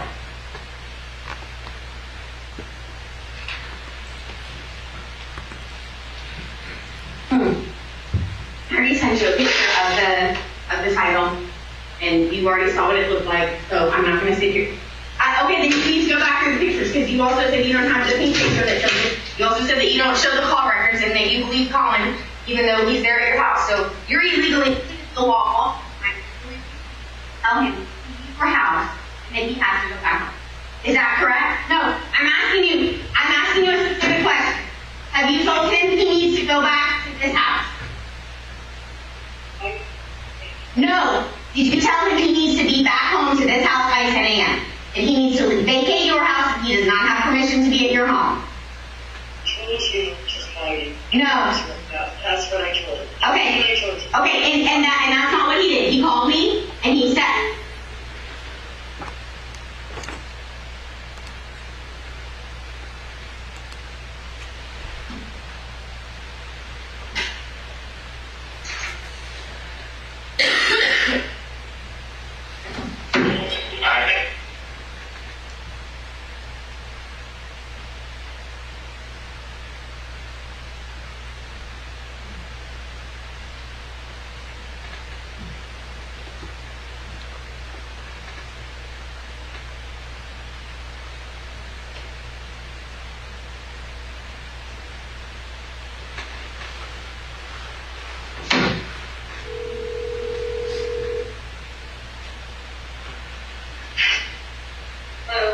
he completely blocked me, and he's completely removed himself from his Apple ID so that he cannot be tracked.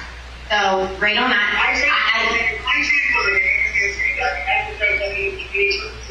No, his phone is off. His phone is off now.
We'll give him 24 hours. That is until 10 o'clock today, Mom. That's why I said he had until 10 a.m. today.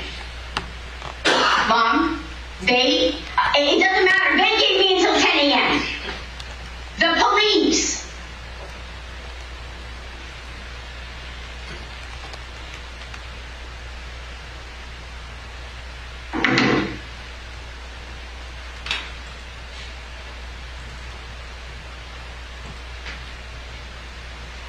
I'm not speaking to you anymore. Either my son is in my driveway at 10 a.m. or we're not talking anymore.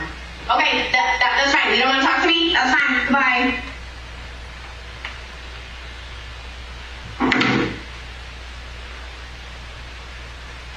Wow. She was right about one thing.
Collin needs to be returned to me immediately. If when you arrive at your home, Collin is at your home, please inform him he is immediately. If neither of those things happen, and I find out that he is still in your custody, I am standing in front of my ring camera having this conversation with you on speakerphone. I expect Collin to be here back at my house. And if he's not back by 10 a.m., I'm going to take it if you are holding him hostage and not giving him back to me. Thank you. I hope you have a great day. Goodbye. She said bye. Bye.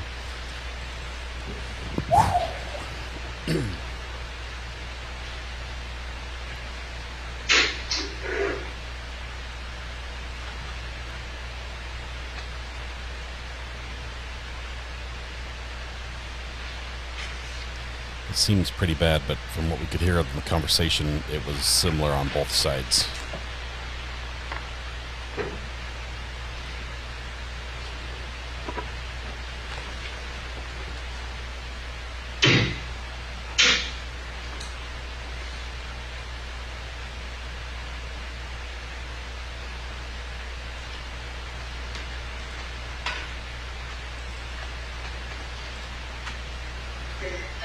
I'll be with you, and I can drive your car, or you can drive the other gentleman, and I'll just follow you. And I was like, okay. So his aunt lives there. I tried to go in, looked, it's not, his car isn't there. So I don't know where he parked it, where he put it. I don't know because I sent the text that said, hey, I'm selling your car. He decided to drive off with it. That was stupid because I'm signing this over to them, and they said that they'll just report it stolen. So if he's caught, it's too late. So, also, in order for him to have a driver's license, I have to give my consent. Okay? Otherwise, they have to wait until they're 18. The fact that his name is on the title is there. That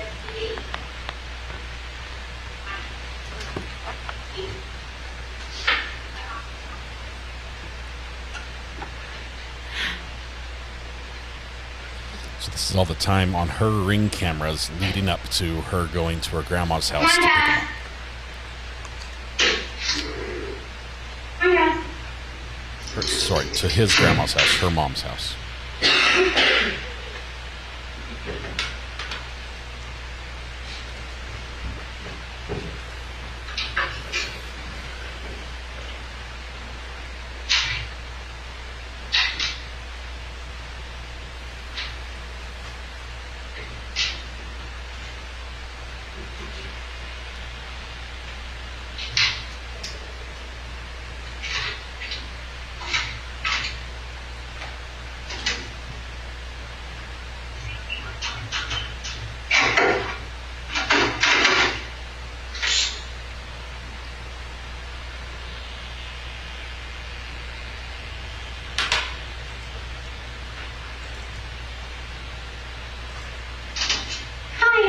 Griffith. I'm actually Collin Griffith's mom. I was just calling to confirm, did Collin quit yesterday?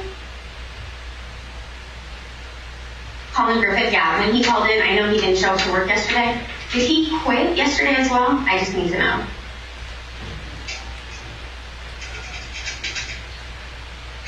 Is there a way you can find out for me? This is his mom. Because he hasn't come home. So we're trying to find him. Yeah. Yeah, I talked to Brett. He's talked to me. I'm going to call me back.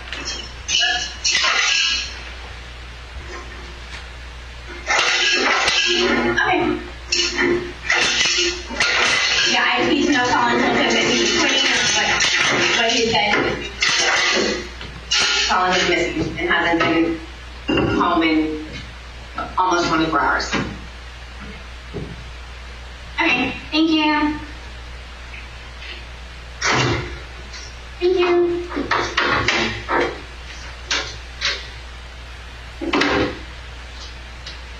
Ice machine, it's working? I don't know.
Susan, that back home?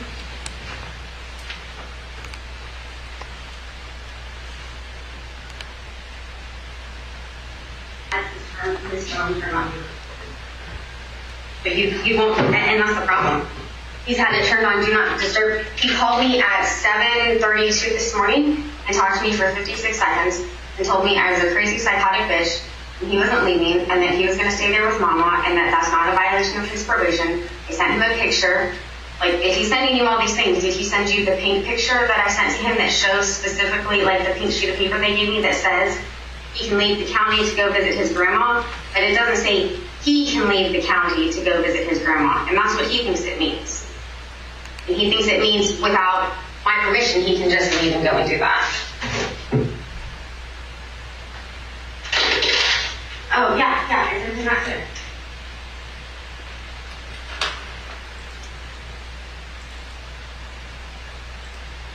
No, it doesn't, because I specifically said, I said, how are you going to live on your own?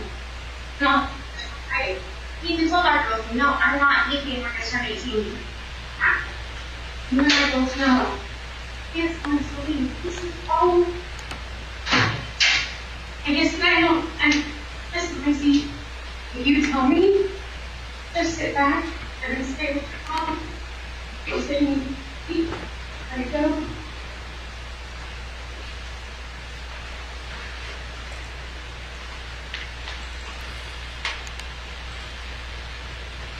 Piece of shit that drives me crazy, or we're not. So he wants to do this. He wants to go to court. That's what he wants. He wants this. That's what he wants.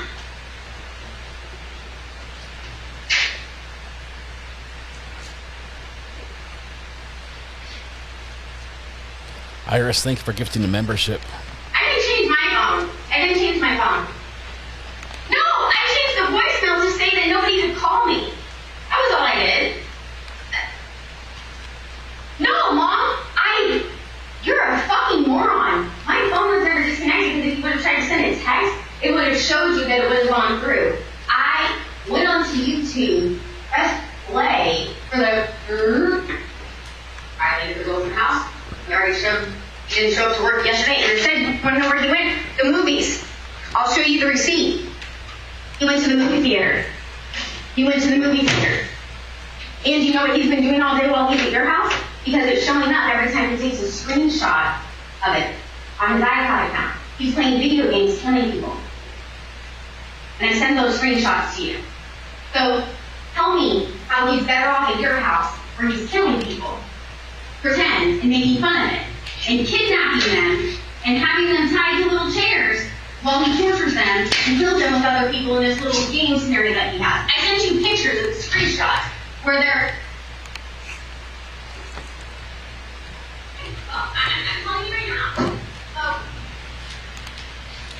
No, you're not! Because I'm driving out there. Listen to me. I'm going to be there before you. So it's going to go down before you even get there. I don't know what to tell you. I guess you can call Collin and tell him to run, or try to run, because I'm coming out there, I'm getting the car is sold. He can either get in the car with me and come back home, or he can call me. Then you better tell him that he needs to give me a goddamn phone call in 10 minutes. Yes, 10 minutes. Because he's answering your calls, he's not answering mine. He's answering Lacey's, not answering mine. He has me blocked. So are you going to call my son and tell him what I just told you? Call him and call me back.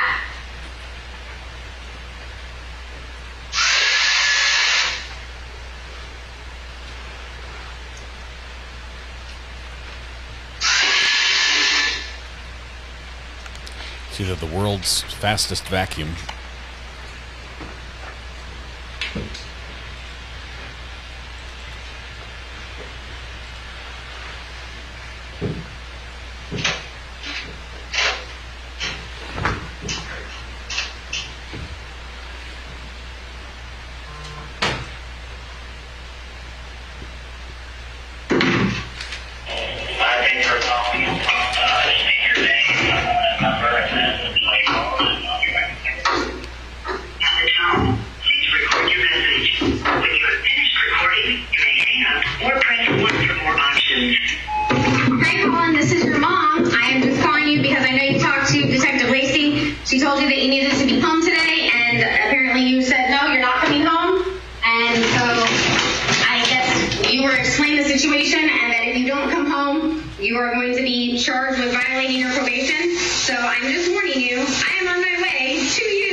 Sounds like he answered after screening the call.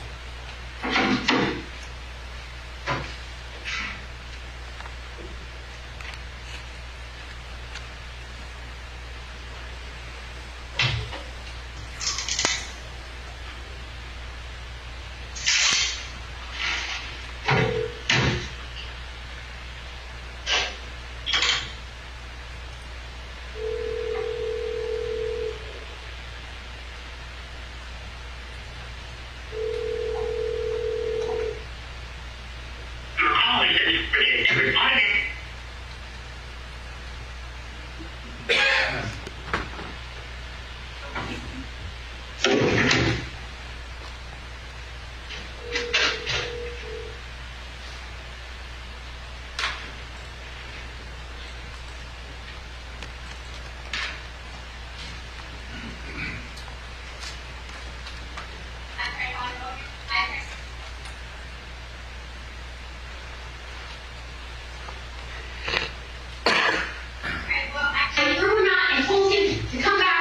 Together. Yes, I did. Okay, it doesn't matter. Check your text. Okay, because it never said that via text. So how about you fun with it? I'm on my way. Oh, do you need to get further or no? Do I need to wait for the police to get there? The help this is for the prosecution is it shows she was going there to pick him up, not to attack him.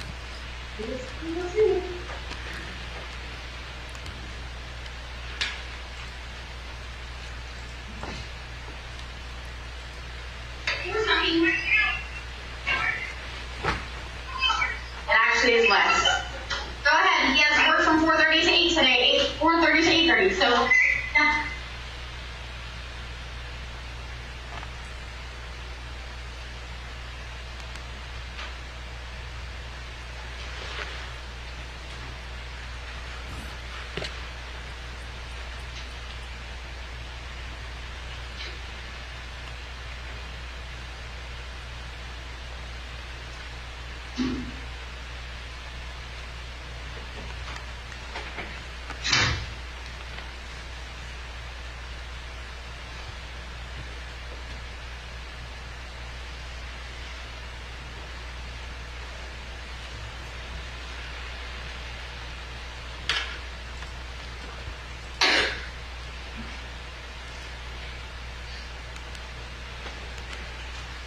He has 9 minutes to call and tell me that. I mean, I'm getting in the car right now. I mean, I'm peeing. Then I'm getting back in the car and I'm going to pick him up. And if once I'm in the car, he hasn't called me and told me anything.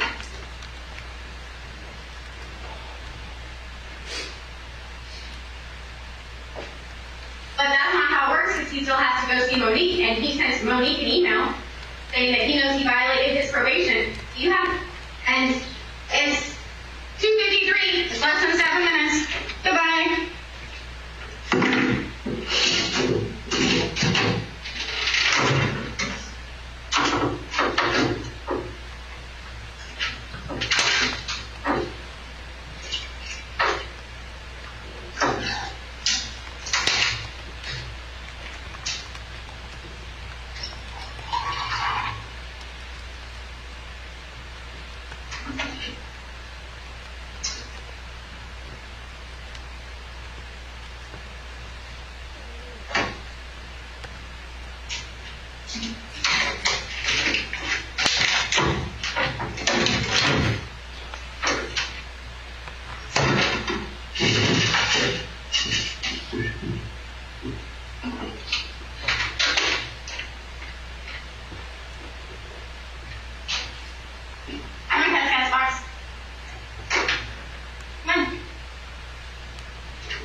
First recorded by her Ring camera in the mom's house.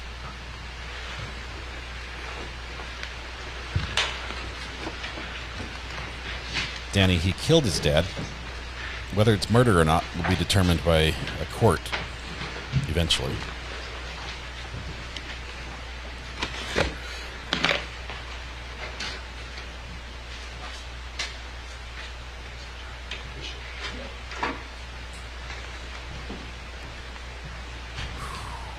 Let the jury think over that over the weekend.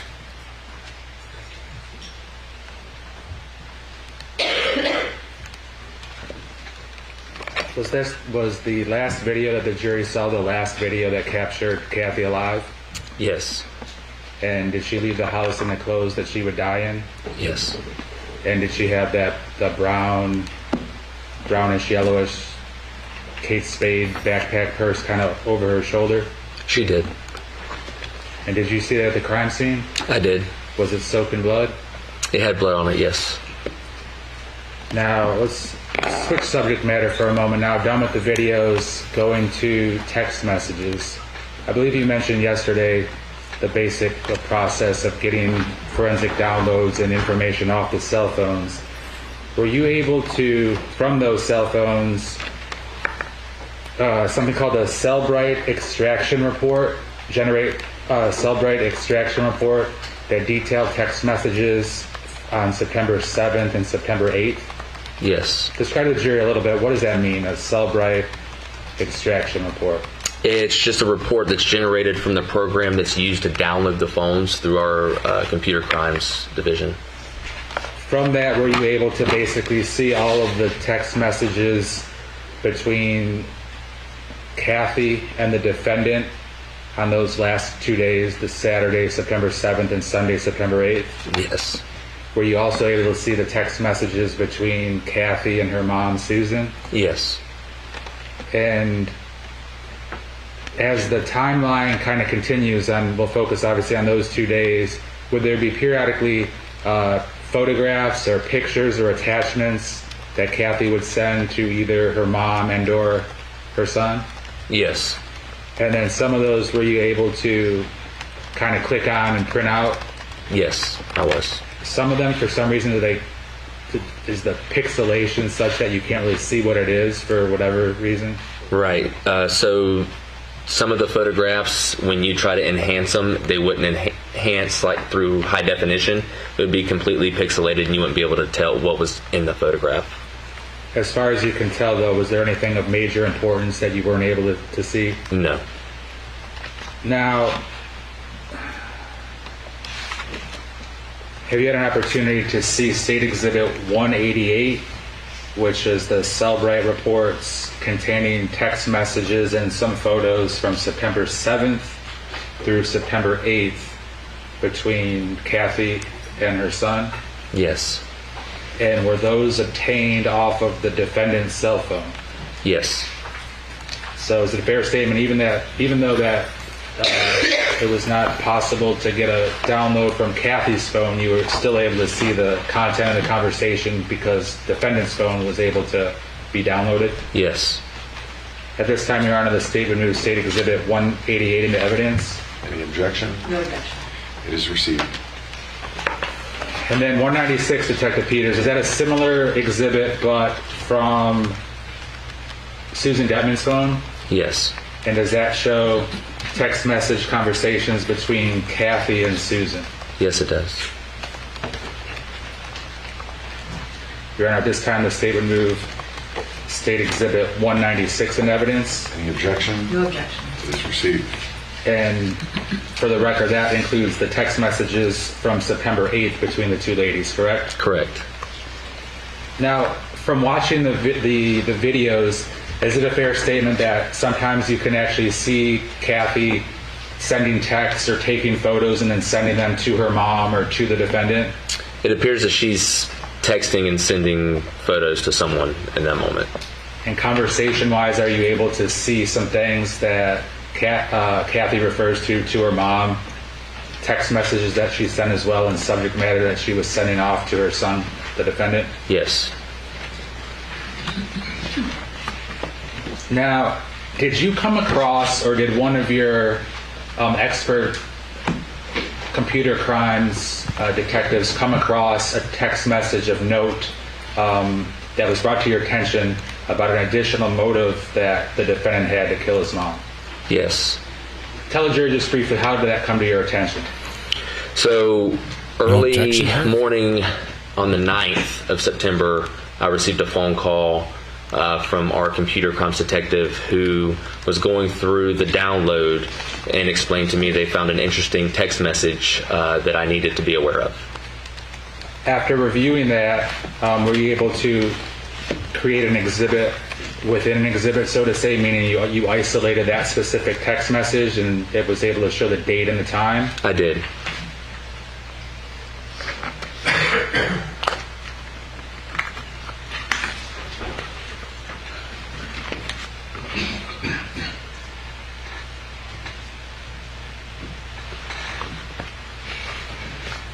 All right, we'll start with that, and then we'll backtrack to the text message conversations between Kathy and her son and Kathy and her mom. Okay. And for the record, this is a composite 188. We're going to speed this up again.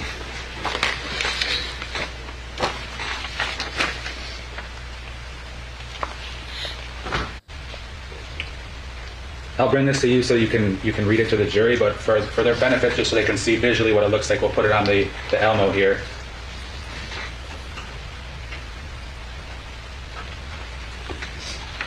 All right, this is basically a cover page of the Cellbrite extraction report. Yes. We'll be caught up at the end of the day today. And then is that how it generally looks in terms of you can figure out the date, the time, who sent it, who received it, and the content of the text message? Yes, it does. And if I may approach, Your Honor? Detective Peters, the jury will obviously have the benefit of this in the deliberation room to look at it up close. But if you could please... Actually, before I get to that, mirroring that text message, were you able to also get a screenshot? Actually, if I may approach, please, Your Honor? Thank you. And I'm going to show what's also part of the composite 188 so the jury can see, and then you'll be able to explain it further.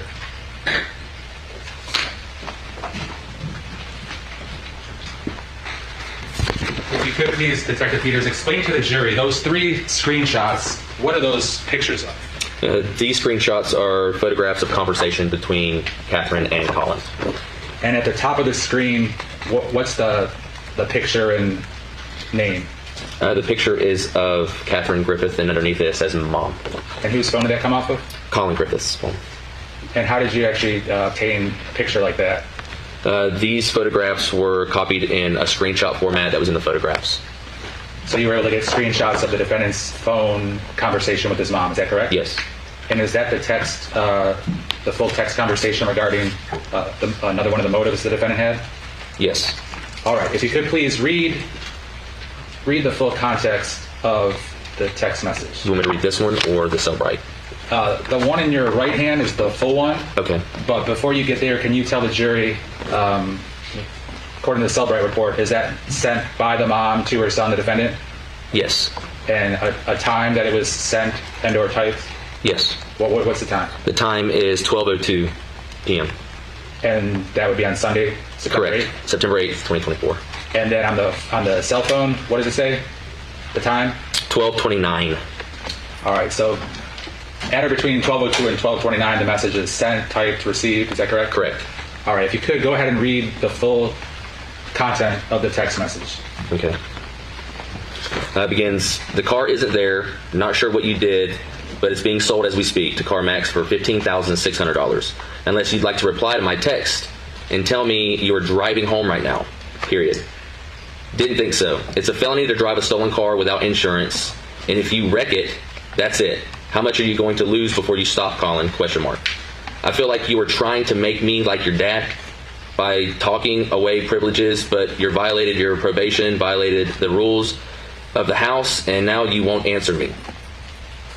My mom or the cops, you've left me with no choice. Collin, the recordings of you admitting to killing blank and planning the murder, there are 4 different instances from my Ring camera are all going to Bob, Susie, Amanda, and Chris at 3 p.m. today. Plus the recovered audio from blank's iCloud where you told your blank you hated me and I was an evil bitch are being sent to. My dad is sending his recordings of you telling him how you planned my murder back in February. Audio, video, email, text, and phone recordings are being sent. For the record, no, you cannot have a single one. Your attorney can request them. Good luck hiring a good one. And this goes into the next screenshot. You're blank. Because the 751 clearly states I have to be medically incapable of caring for you, and I am not.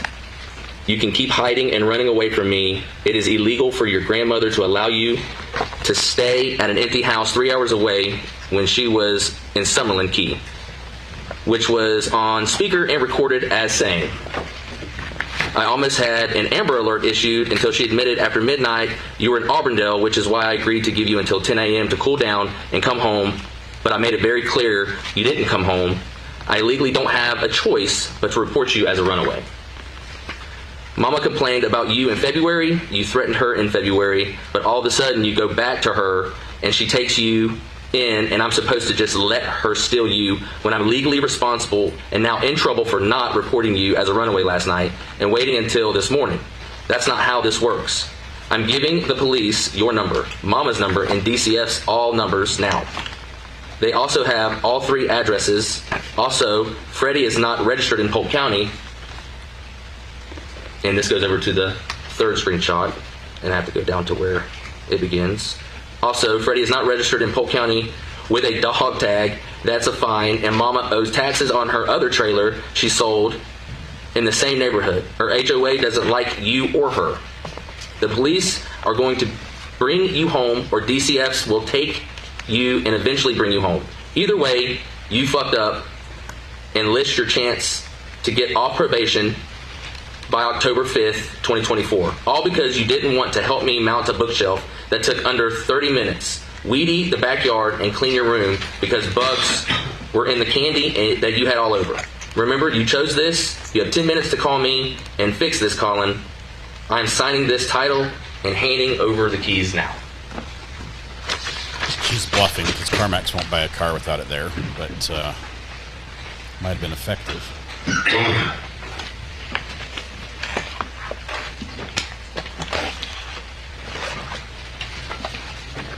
So, Detective Peters, that was roughly around 12 and 12:30 in the afternoon, correct? Correct. And Kathy would end up dead with a 911 call around 6:14 that same day, correct? Yes. So roughly around 6 hours later, is that correct? Yes. Now,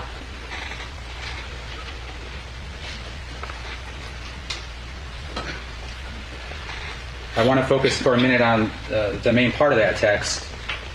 Collin, the recordings of you admitting to killing, you said blank? Blank. Did you? Right, but she mentions the name, correct? Correct. And planning the murder, there are 4 different instances from my Ring camera are all going to Bob, Susie, Amanda, and Chris at 3 p.m. today.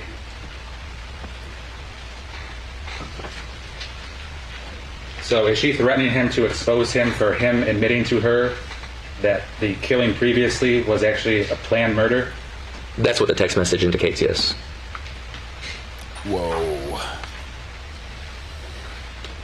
Now the jury sees the entire picture. And then was she also planning on sending recordings of the defendant calling her an evil bitch? Yes. Was she also threatening that her dad would be sending his recordings of the defendant telling him, that the dad, meaning the grandpa, that the defendant planned his mom's murder back in February? Yes.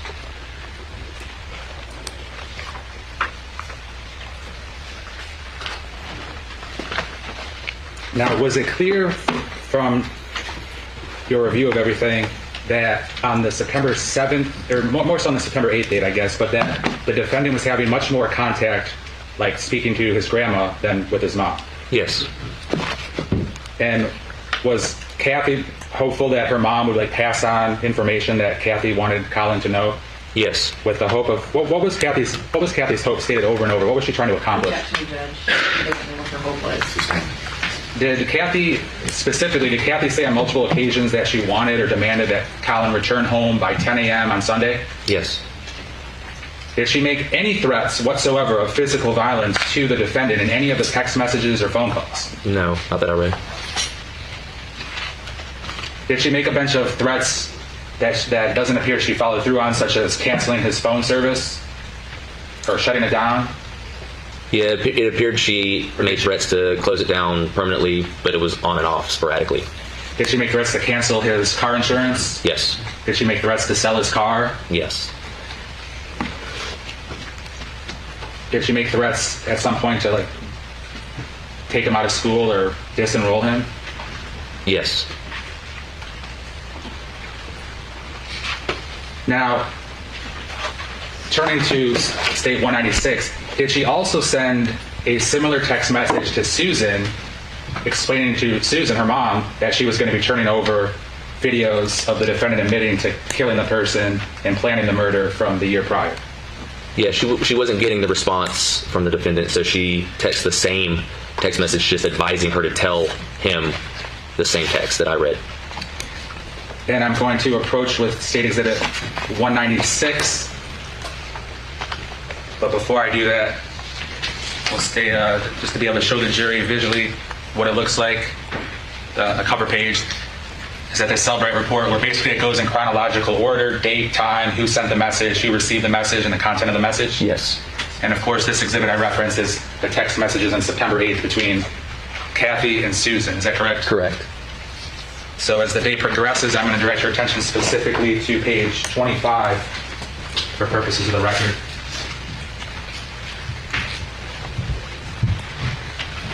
Hope ain't fair. Thank you very much. So correct me if I'm wrong, but if you could look at page 1 first, does that appear that a text message conversation begins at roughly 3:50 a.m. on early Sunday morning, September 8th? Yes, it does.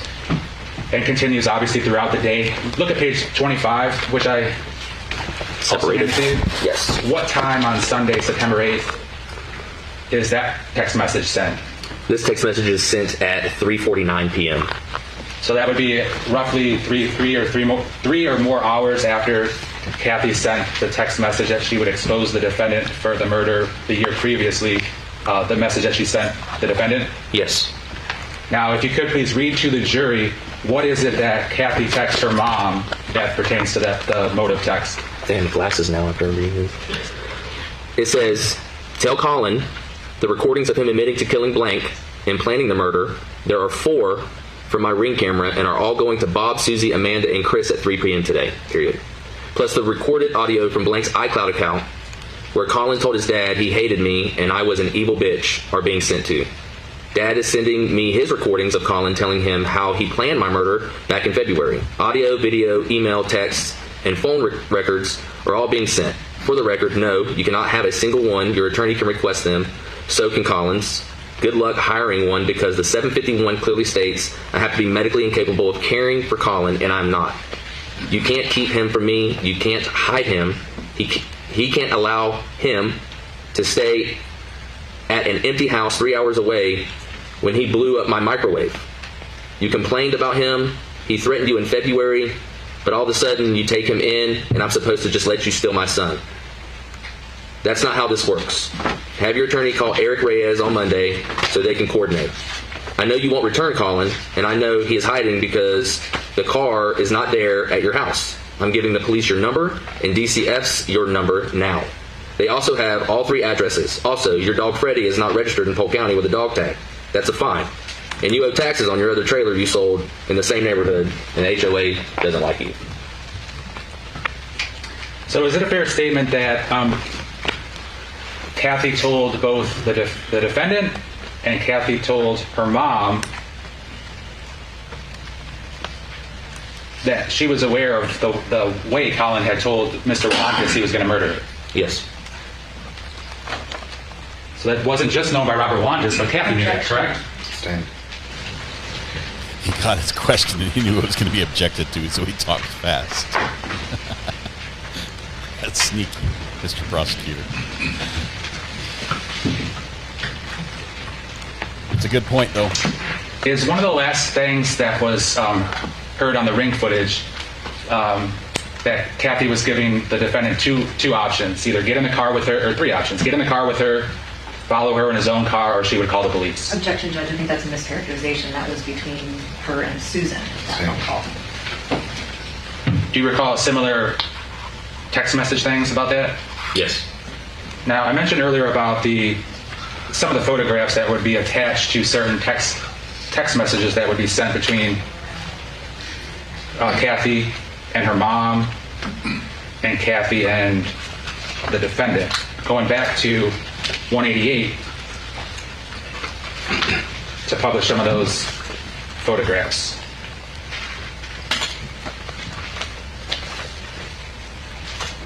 Do you recall from yesterday, Detective Peters, the chores that the mom was unhappy with Collin not doing? Yes. Did Kathy end up doing the chores herself? Yes, she did. And did she send text messages to her son where she showed him how easy it was for her to complete the chores? Yes, with photographs of the areas that she cleaned. And it's now publishing for the jury's benefit from 188. Is that I don't know if it's a video or a screenshot of a video, but from the living room of her working? Yes, that's a screenshot from the Ring camera in the living room. That would have been on Saturday, 3:37, is that correct? Yes. After the defendant already left the house? Yes. Tell the jury about what Kathy's doing in her backyard there. That's the backyard of their residence, and she appears to be rolling up some extension cord connected to what I would say is a weed eater. And what day, time on Saturday, September 7th, did she do that? 6:20 p.m. An electric weed eater? I had a manual one. What can you tell us about that? That's a Ring camera connected to the front of the residence. Appears she's taking out garbage. What time on Saturday? 4:47 p.m. What can you tell us about the time and what she's doing in that photograph, if you can tell? Appears that she's cleaning like was observed in the video yesterday, and that's at 3:37 p.m. from the living room Ring camera. And then a photo, what was in that? What subject matter was that in reference to? That's the call log in reference to her attempting to contact Collin.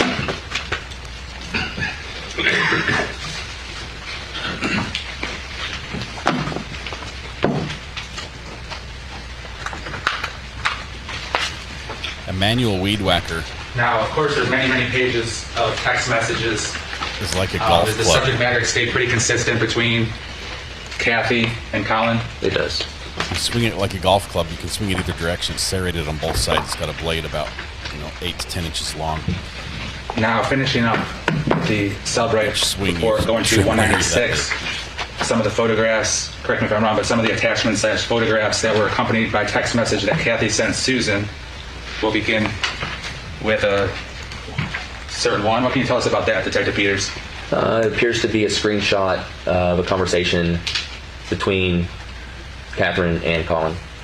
And help explain at the top of the screen, what does it say and whose phone would this be? It says Collin.Griffith@iCloud.com. That'd be Collin's phone. And read to the jury, if you would, what the conversation between Kathy and her son was. It says, Mom, I believe coming from Collin. She says, Collin, what's going on? He says, you told me to leave? She says, I told you to leave because you were scaring me. You hurt me, Collin. He writes, I'm not doing this with you. And then a continuing text message says, Collin, you need to stop before this gets way worse. If you don't come home soon, you're going to face charges, serious ones. Just stop. This sane thing a year later. Why? You just have to stop, Collin.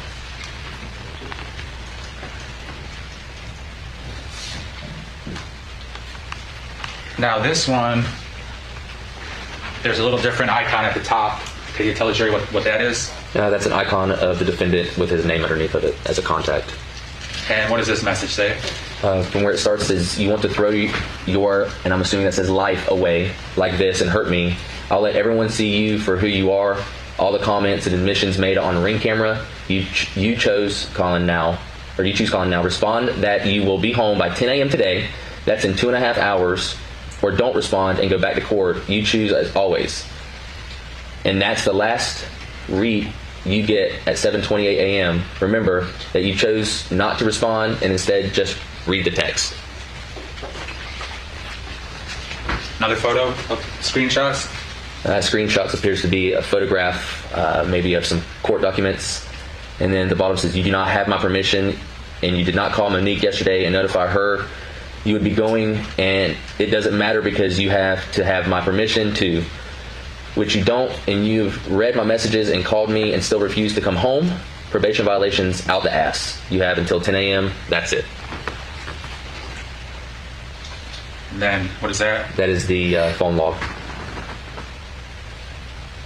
That appears to be a screenshot of a voicemail.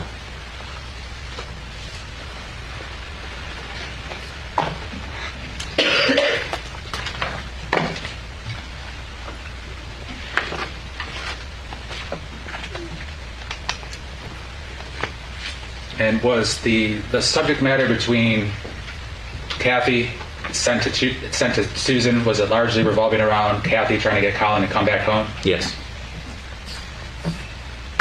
Did Kathy make any threats to Susan in the text message that she was going to do physical harm to Collin? No. Can I have a brief moment, Your Honor? Man. This trial makes me sad inside.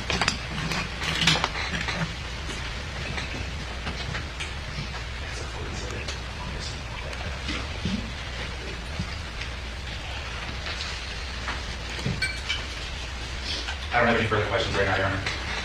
Judge, can we take our mid-afternoon break first? Thanks. All right, folks, we'll take 15 minutes. Please leave your notepad on the chairs. All right, please. Okay, mid-afternoon break. We're going to skip that. We are nearly done. There's not going to be a lot of cross on this one. So I'll give it a second to let's see. Is it not? Internet's not wanting to internet very well. 1 second. Get to watch the judge type and talk just a tiny bit. Just 1 second. There we go. Okay, we're going to go back to right here. Yes, this is Mrs. R.A. Do you want a desk? I've got one of these desks. We just have to build the top and then build legs for it. Sorry, No, oh no, you're good. Everyone's saying hi. It's all good. Guys. She says hi back. This is a sad case.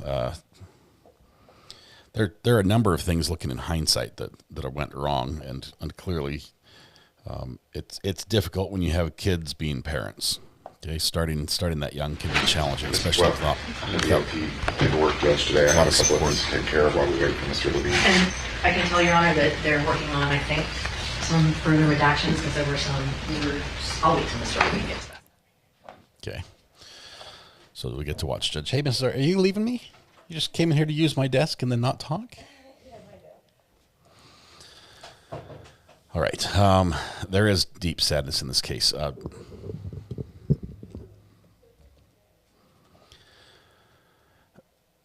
Clearly, the family was dysfunctional on levels that hopefully most of us can't relate that closely to.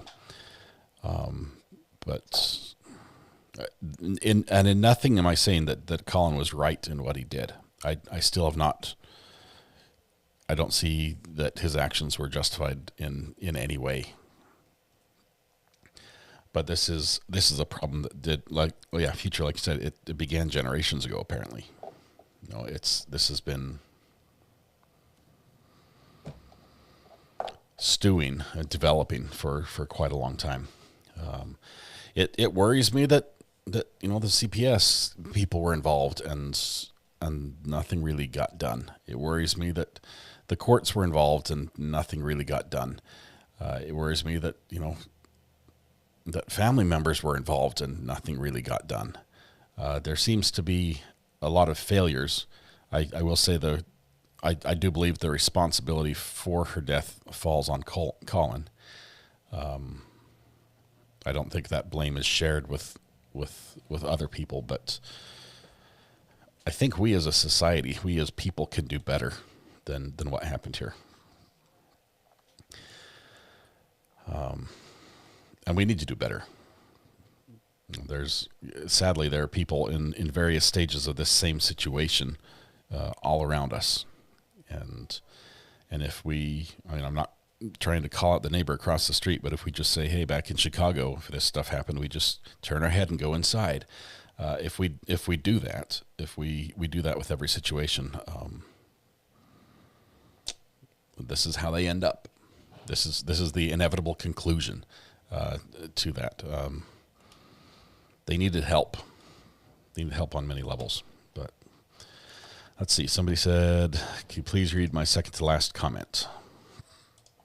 Rona, let me look and see if I can find your second to last comment. If I can scroll back that far. Oh, hello, Mrs. R.A. Is that the one? No? Before that or after?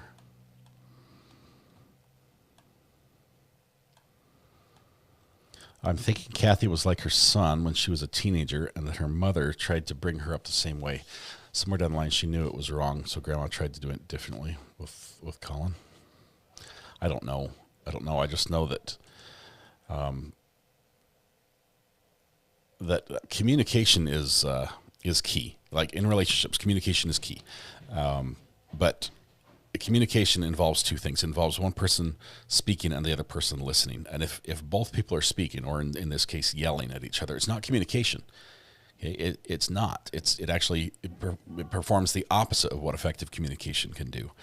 And I don't know if we just need to learn how to talk and listen to each other a little better.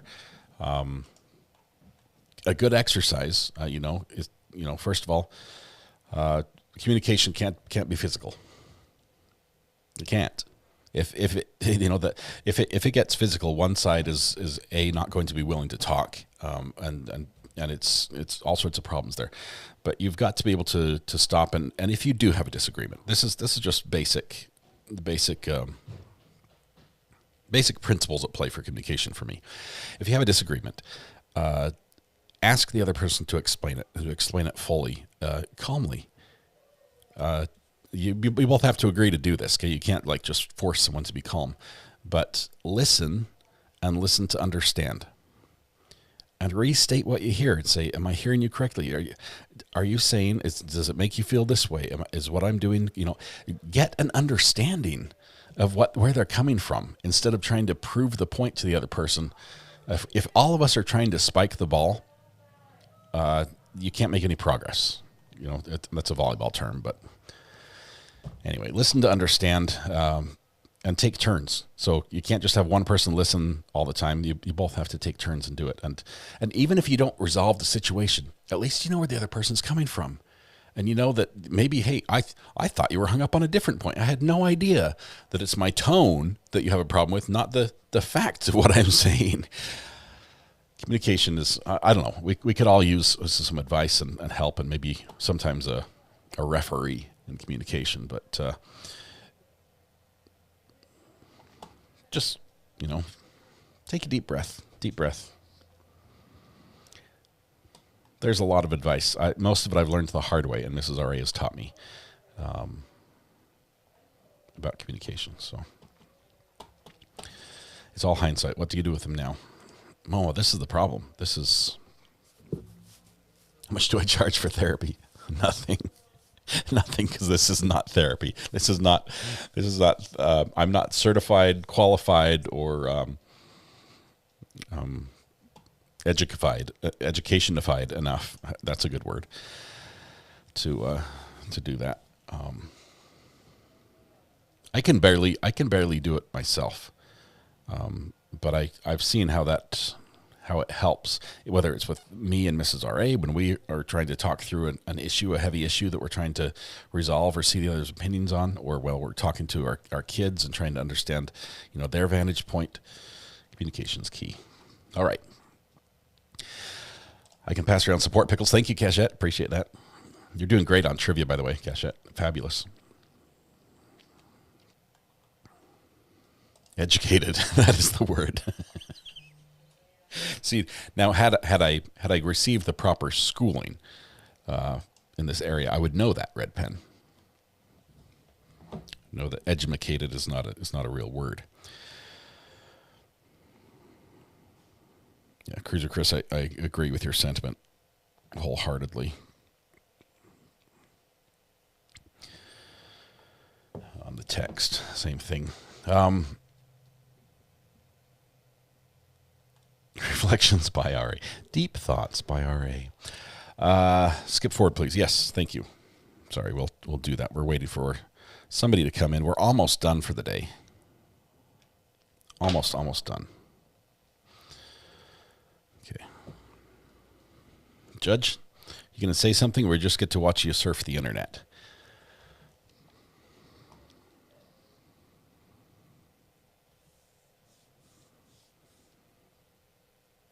I've never been a fan of the idea that you need a license or training or a permit to get married or have kids. Okay, that's not the government's purview. But man, there are some people who are not ready. And how do you tell someone they're not ready to do something that biologically they can do?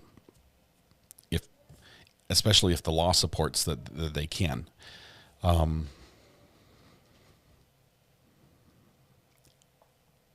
And in this situation, I would say the people closest to them, who would be the people who normally would provide that advice, also were not ready. So you got, layer upon layer of issues where the support structure, I would say, was defective or inoperational.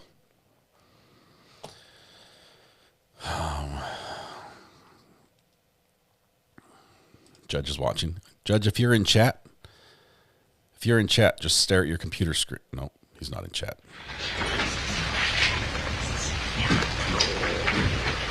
Remember, this is taped. We're on catch up still.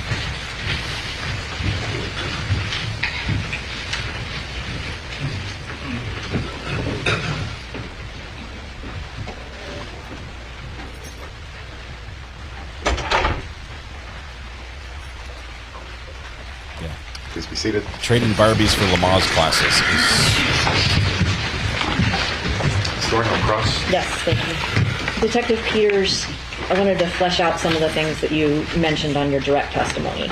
And that was included in the ring videos and the text messages. Okay. In the ring video from September 8th, where Kathy is talking about, and you know what he's doing at your house? This is with Susan. He's playing video games where he's murdering and torturing people. Do you remember that? Yes. And her conversation implied that she sent some screenshots of that video game to Susan to prove her point. Yes. Right? And you've looked through the phone downloads? Yes. Okay, I'm going to approach and show you what's been marked as Defense Exhibit 1 and Defense Exhibit 2 and see if you recognize them. Yes. Defense is And bringing in the those appear to be screenshots. the screenshots that accompanied the text regarding the video games that Collin was playing. Yes. Okay. Judge, I believe this is Defense Exhibit 1 and 2. Any objection to cite that's your case right now? Oh, well. No, Judge, that's fine. Any bets on the game? Asked about doing things out of order. They are received. What is it, Grand Theft Auto? Fortnite? So this is What Defense Exhibit 1. To take a minute. And do you know anything about this video game that's shown in the screenshot? I do. It's a Roblox game, correct? Correct. Rated for kids, like, as young All as ages, 10, up to adults play it. Right. But it's not limited to, say, adults only because of its violent nature or anything. Correct. Okay. And I'll show what's been admitted as Defense Exhibit 2. Same video game. Yes. So not quite as Kathy described it. Yes. Okay.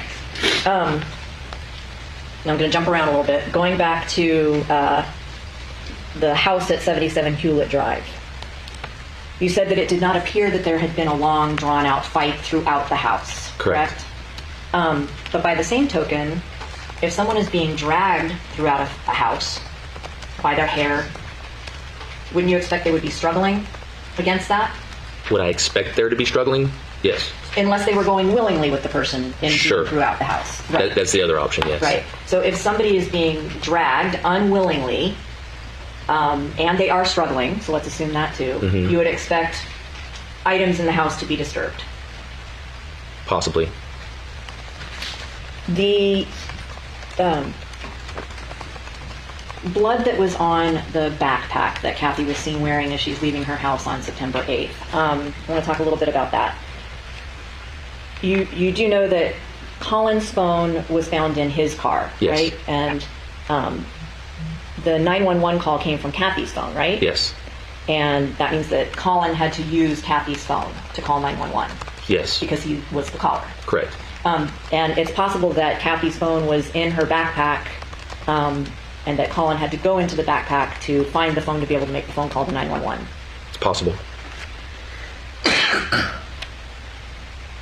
The Ring cameras, you said that there were cameras in 5 different cameras, one in outdoor, one on the doorbell area. Yes. Right? Then one in the living room. Correct. One in the kitchen. Correct. And then one in each of Collin and Kathy's bedrooms. Yes. Okay. It's possible and the ring that videos Kathy we've seen was are from the kitchen ring threatening video. to call Yeah, 911. rather. All right, so before we get to more about those Ring videos, you could hear Kathy tell Collin to get out and not come home, correct, on September 7th? Yes. And she told him not to come back even if he was bawling his eyes out, right? Yes. And she made him, or told him, to give her his house keys, right? Give her keys. Give her the house keys Yes. and leave them there. Yes. And then from the living room video camera, you can actually see her locking the door behind Collin after he goes outside, correct? Yes. So he would not have been able to get back in that locked door. Unless there's another key outside that I'm not aware of. The living room video, the living room camera actually faces towards the kitchen, so it's almost the same view, but from the opposite direction. Right. Okay. There was a point where Kathy was waving her hand in front of, it looked like the TV, but it would also have been in front of the Ring camera. Yes. Right before she says, and it's all being recorded on my Ring video. Yes. Okay.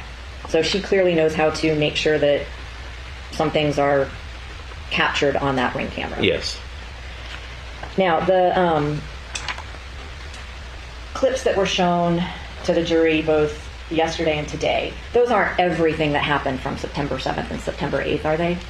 No. I'll get to those in a minute. I'm sorry I'm not being very organized here, but before I get to those Ring videos, I want to talk a little bit about the text messages. Okay, so this is sort of a different version of the text messages between Kathy and Collin. It's been marked as Defense Exhibit 3. I'm going to approach and see if you recognize it. It's just in a little bit more readable form. Thank you. Yes, I recognize this. Yes. And even though it's not my case, I'd like to admit into evidence Defense Exhibit 3. Any objection? No objection. It is received. All right. I'm going to talk about some of the things that Kathy told to Collin over text message. Careful here, ma'am. Somebody's got autofocus turned on. That was quick, that pull focus. Okay, so can you see it on your monitor as well? I can. Okay, so It's easier to read on this one. on the bottom one from September 7th at 7:01 p.m., she talks about wanting him to return the cell phone and the MacBook that were purchased for his education. Then she said you don't have permission to be at work, which is a probation violation because you refused to do your chores for the day. Are you aware of any probation condition that required him to not be at work? No. Okay, so obviously not an accurate statement, right? Then she says you violated your probation by having physical contact with me. It implies that that happened right before he left, but there was no physical contact that you saw in any Ring video that you've reviewed, right? No. I'm in fear for my safety and the safety of the vehicle which you took in, which is in my name. I am canceling the car insurance policy until you are 18. You may not drive the Jetta as long as my name is on the title insurance. So right there she's telling him it's illegal for him to drive his car, right? Right. But then she turns around and says, drive home right now or you're going to be in trouble. Yes. Do you know if she ever did cancel his insurance? I do not have proof that she canceled his insurance, no. Do you know anything about the title to the car, whose name it was in, anything like that? I believe it was in Mom's name, and I think Collin's name was on it as well. So both people's Yes. You are being withdrawn from college as you have shown yourself to be capable of to know be capable of taking care of chores around the house, and then she lists them. So she was going to prevent him from continuing his college education over chores. At least that's what she claimed. It appears that way in text.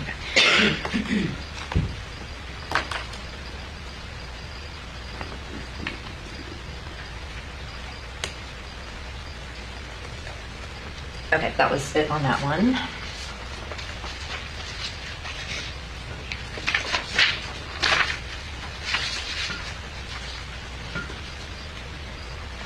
Here it says that it's 8:28. I'm reporting the Jetta stolen. You can't drive the car without insurance and without parental consent. Do you know if she ever reported the Jetta stolen? I don't have proof of that, no. And was it even stolen? No. Because his name's on the title. And then she talks about communicating with Detective Lacey. You're aware that he had been communicating with Detective Lacey Zanoniani and that she encouraged him to stay at Susan's house. Yes, through text message. And Kathy actually talked with Detective Lacey by phone on the 8th before she went to Auburndale, right? Yes. And Detective Zanoniani told her to stay home, you don't need to go up there, let Collin stay with Susan. I don't know if it's those exact words, but something of that context, yes. Then right here, Kathy is threatening to close his Bank of America account so he doesn't have access to, say, money to put gas in his car, right? Well, I don't know the reason, but it is saying I am closing your bank account since it's tied to my name. Okay.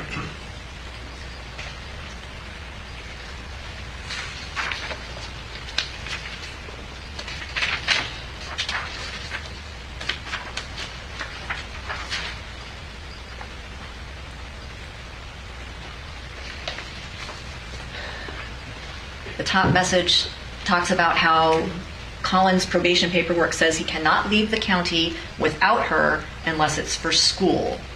There was a screenshot of the pink paper that we talked about that specifically says he can leave the county to visit his grandmother, Susan Detman, right? Yes. Okay. And you're aware of the 751 plan that existed between Susan and Kathy where each could have custody of him and it would be perfectly legal? Yes, I'm aware of it. I'm going to approach and show you what's been marked as Defense Exhibit 6, 7, 8, and 9. You may not recognize them, but take a look. See if you do. Thank you.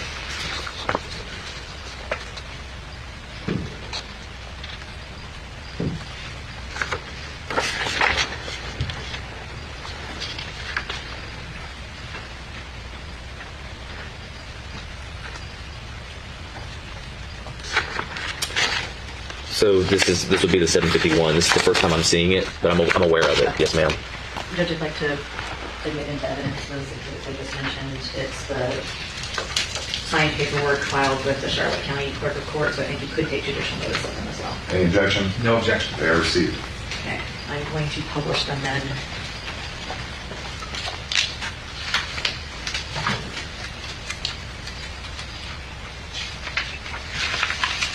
So the first document is a co-petition to establish temporary custody of minor children by extended family, and you would agree that it was signed and notarized by several people, right? Yes. Including Catherine Griffith and Susan Detman. Correct.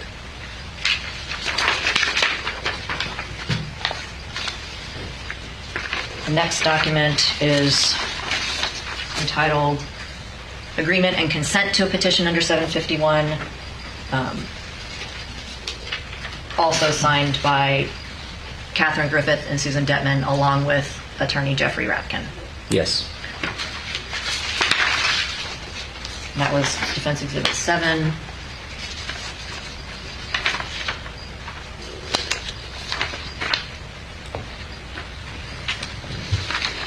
Defense Exhibit 9 is the acknowledgement of service of these documents signed by Catherine Griffith.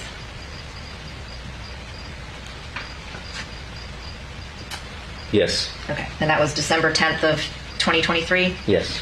And then the final document, which is Defense Exhibit 8, so out of order. It's an order granting the joint petition. Signed by Judge Mary Evans on, what does it say? What was filed. I thought it said it on here. I think it's under the signature. Okay. It is. I can't read it. January something of 2024, I believe. Yeah, thank you, everyone. January of 2024. Okay, suffice it to say that everybody was on board with both Susan and Kathy being able to make decisions for Collin and have custody of him. It appeared so, yes. We're almost done, guys. We've got a little announcement to do before we're done, though.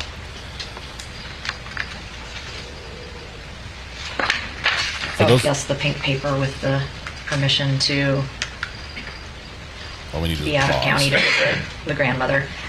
It says that we'll notify Monique. You're aware that Collin did, in fact, notify his probation officer by email yes. that he was going to Susan's. Yes. And it was a weekend, so she wouldn't have answered the phone at her office. There wasn't a response.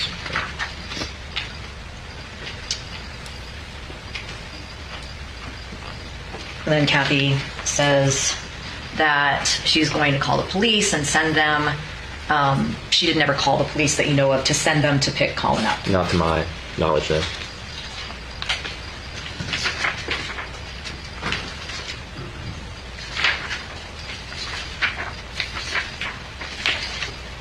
For those of you familiar with Legal Vice's channel,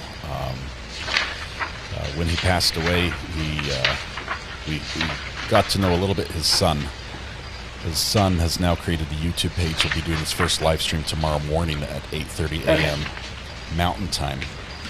YouTube Then channel is there's Vice Baby. Some texts about selling his car, and it's right here.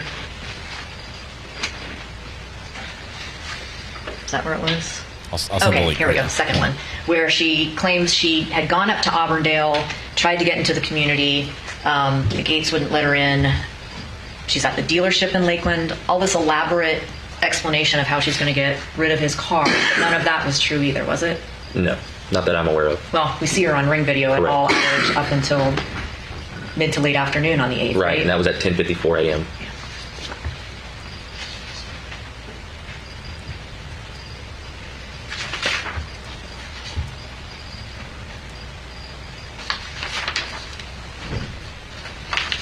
Here she talks about Epic Towing. So she even comes up with the name of a tow company that's going to go pick up the car and a specific amount of time within which they'll be there. That wasn't true either, was it? I don't have proof that she called a towing company, no. Or that a towing company showed up No. in Auburndale. I don't have proof of that, no. Rona, thank you very much for that. So suffice it to say, a lot of the things that Kathy claimed were just simply untrue. Empty threats, yeah. He's going to be doing gaming, live streaming Are you gaming. aware mostly. of some texts between Kathy and Collin in late August of 2024 where she tells him that she's feeling down again and is maybe going to go into a facility for a while? Yes. Okay, so I'm going to approach and show you what's been marked as Defense Exhibits 4 and 5.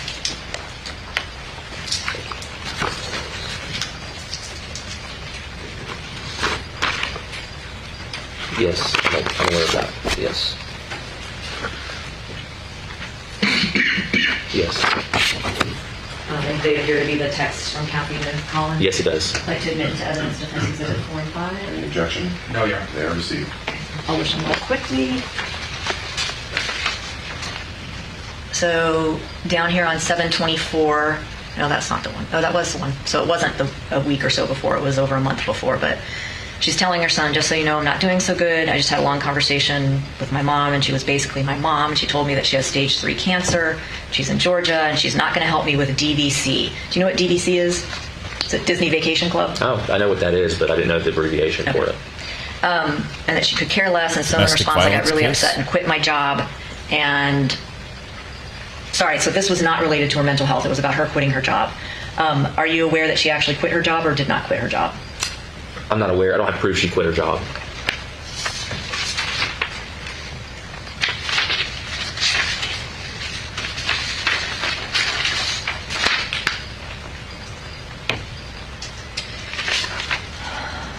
And then also on July 24th, Kathy talks about how she sold the house and that this story about how somebody's assumed the mortgage and she was going to move out. Any proof that any of that was true? No, ma'am. And on Defense Exhibit 5, she says that she spoke with Dr. Goldstein today, and Dr. Goldstein wanted Kathy to go to an inpatient facility for some time. and that she was thinking about doing that. So that's what we were talking about Kathy communicating her mental health issues with her son. Intensive therapy, it says, yes. But inpatient for 72 hours or so. Yes.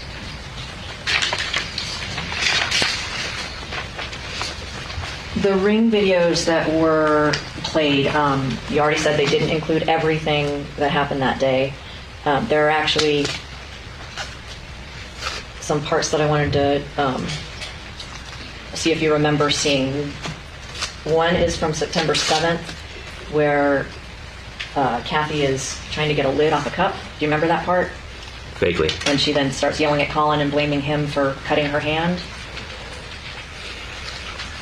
Vaguely. Okay. I'd have to see it again. Okay, well, that's what I'm hoping to do. This is Defense Exhibit 10. Do you have any objection to it? No, it's not.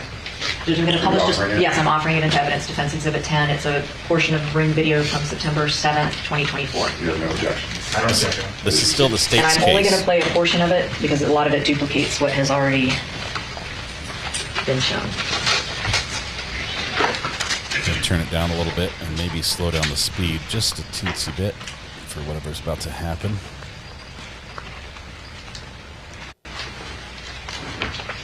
We are minutes from being done, just a couple minutes.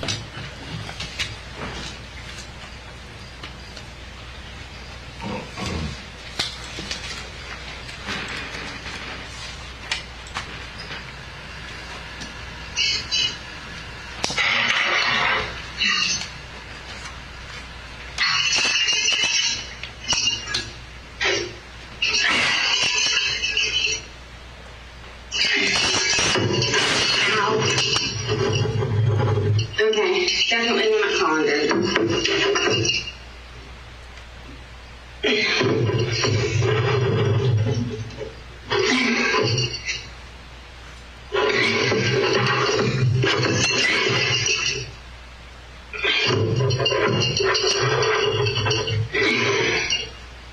Wow, I can't even open it. Collin, don't ever close my cups that fucking tight. I can't even get the fucking lid off. I just cut my hand. Jesus Christ. I'm a full-blown sweat from trying to open a fucking cup.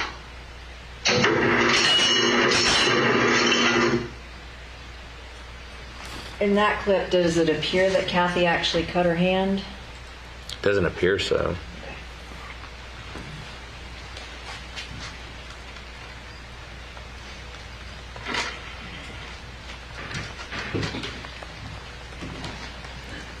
And then finally on September 8th, we saw a lot of clips of Kathy on the phone with a variety of people, right? Yes.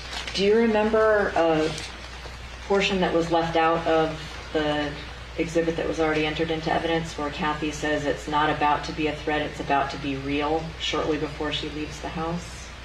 I think that was played. I think that was played from the kitchen. There's two areas that you can get that same audio from, the living room and the kitchen. I think that was played. Okay. Well, I'm going to play it again just in case. Yes, ma'am. But this is Defense Exhibit 11 from September 8th. I would like to offer it into evidence and just play a portion of it. Any objection? That's fine. It is received. Excuse me. Thank you. 21:30. I think this is pretty much going to be it for the day.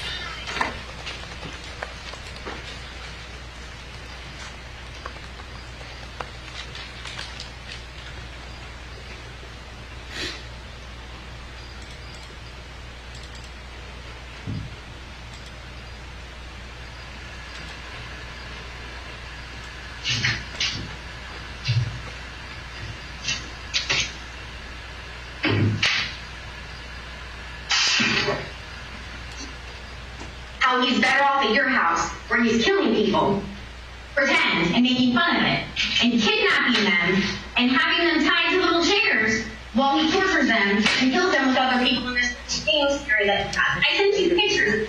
It's 21:30. That's okay.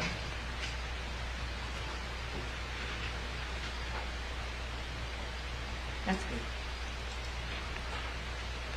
It's not about to be a threat to be real.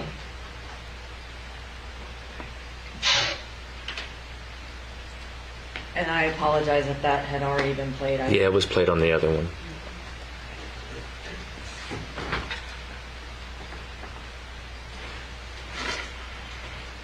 Detective Peters, when you were shown pictures of Kathy and Collin on various trips, you said that they appeared happy.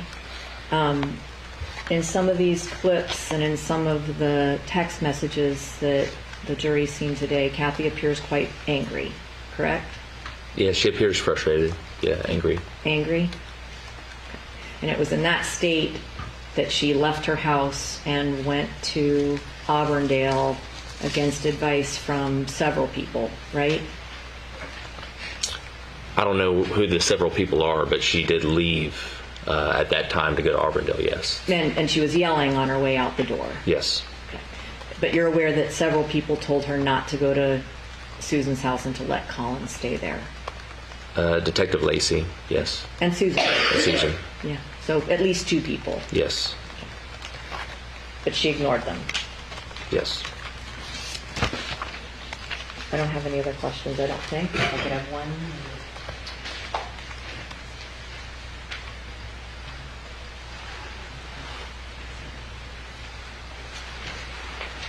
Nothing else? Redirect? Nothing further, Judge. Is the witness released? Yes, sir. For today. For today. Yeah. All right. If you're needed back, you'll get a call. Yes, sir. Thank you.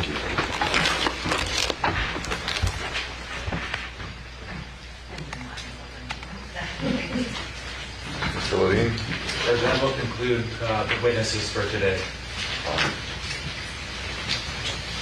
Ladies and gentlemen, we're going to break for the weekend. Remember not to start to think about how you might decide the case. Again, you cannot talk about the case or look anything up. Remember to be careful with the news. Enjoy your weekend, and we will see you Monday morning at 8:30. All right, please. All right, we caught up. We made it.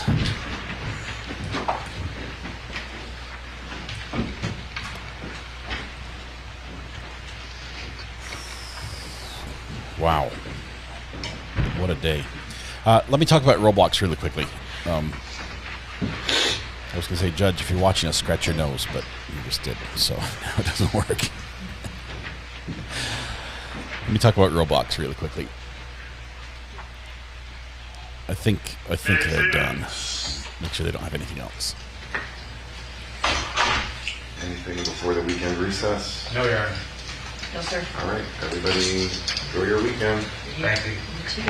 That's an order. That's an order. Enjoy your weekend.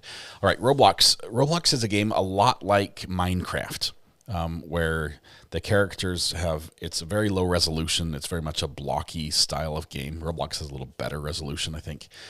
But it's a free world where you can create and design worlds and create games within the game. So you can create, obstacle courses and hurdles and you've got different monsters and things you can pit your skills against. Games within games. And so Roblox itself is basically like it's like a kit, a build your own game kit. The games within Roblox can be very, very diverse, and we do allow our kids to play Roblox on certain games. There are some games. One there's called Bed Wars. The idea behind Bed Wars is that that your team has one bed. Your bed is where you appear if you fall off the map, because if you fall forever and die. If you fall off the map, you just reappear at the bed. And then you can continue building and collecting little points and stuff like that. And you're trying to eliminate the other teams by getting them to fall off the map. And if you can destroy the other person's bed, then when they fall off the map, they don't come back. Bed Wars is a pretty innocent type game. There are other games that are a little more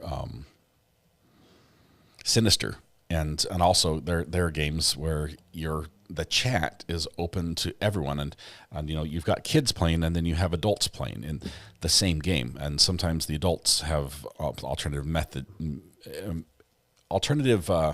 objectives, and it's often seen as a game where people can be groomed and you'll find that it's named in way too many criminal cases. But anyway, it's very, very popular. It's popular for predators because it sort of is a hidden chat world where it's hard to track what's going on. So, but Roblox in and of itself is not bad. So her saying it's just Roblox. Roblox, it needs more explanation. What was happening.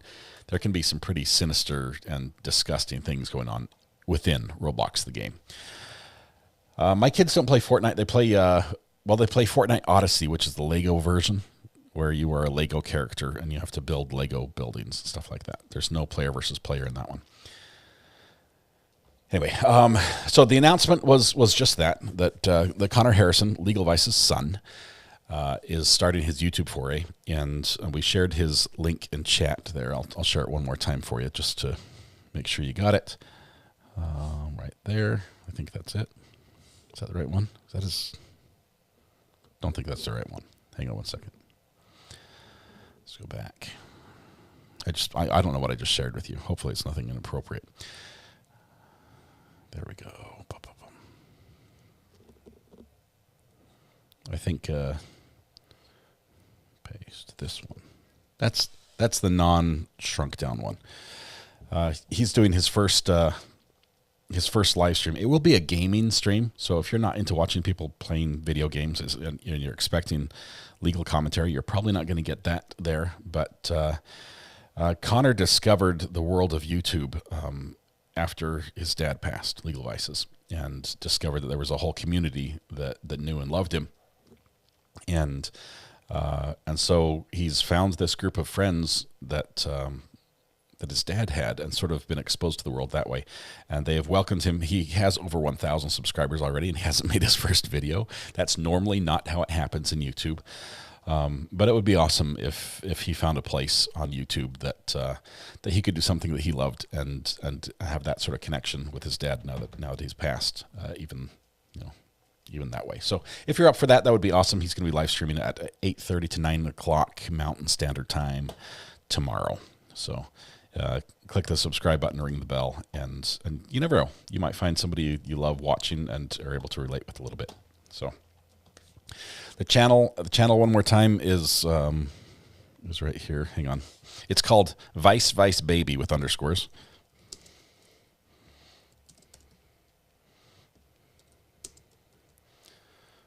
There we go. That's the name of it. That's his official name, but it's a Vice Baby. It's his short name. So you'll get there. Anyway, it might be a good thing to watch that because we've had a heavy day in court today. This has been really rough listening to these recordings, and it weighs on the soul just a little bit. But hopefully you've got some good plans for this weekend. You've got some fun or either something fun or make some memories with some loved ones or reminisce about other memories that you had previously. So appreciate that. It's been very heavy. Make sure you take care of yourself, your mental well-being. Lizzie Dog says, wait, don't go. Don't go. We have FNF tonight. I'm actually portaling us over to FNF's waiting room. So it doesn't start till 8:30. You've got like 2.5 hours before it starts, but you can ring the bell. You can hit the like button, as you can do here. We'd love it if you click the like button before you leave. All you have to do is shrink down chat, and boom, there you go. The like button's there. What did you say? Let's see, Lizzie. Thank you. Have a good night. Thank you as well. Future says thanks to the mods in chat. Thank you. They're fantastic. I'm just going to share a cute video of my doggo. Lizzie, send it to my burner phone. I'll take a look at it. Where to go for FNF? We're going to portal you over to FNF. It's Lawn Lumber's channel. Rob, he was here. He may, fingers crossed, he may address the issue that was brought up in this trial today with Collin and the whole privileged communication with his lawyer versus parental rights into invading the child's privacy. So maybe that can come up. I'm not sure. He's got some other things on the agenda already. I know this weekend I'm going to be doing just a wee bit of bathroom remodeling work because that project will never end unless I somehow get it done. It's not fixing itself. I've given it plenty of time, but it's not. So Hope you guys are having some fun. Tonight, when you go home, please hug the people you love. Smile at someone to make their day just a little bit better. And please stay safe till we go live again Monday morning. It's going to be a short day because I've got an interview on 4 o'clock. But Monday morning, we'll be live with this trial out of Florida. You guys have a good weekend. We'll see you. Bye-bye.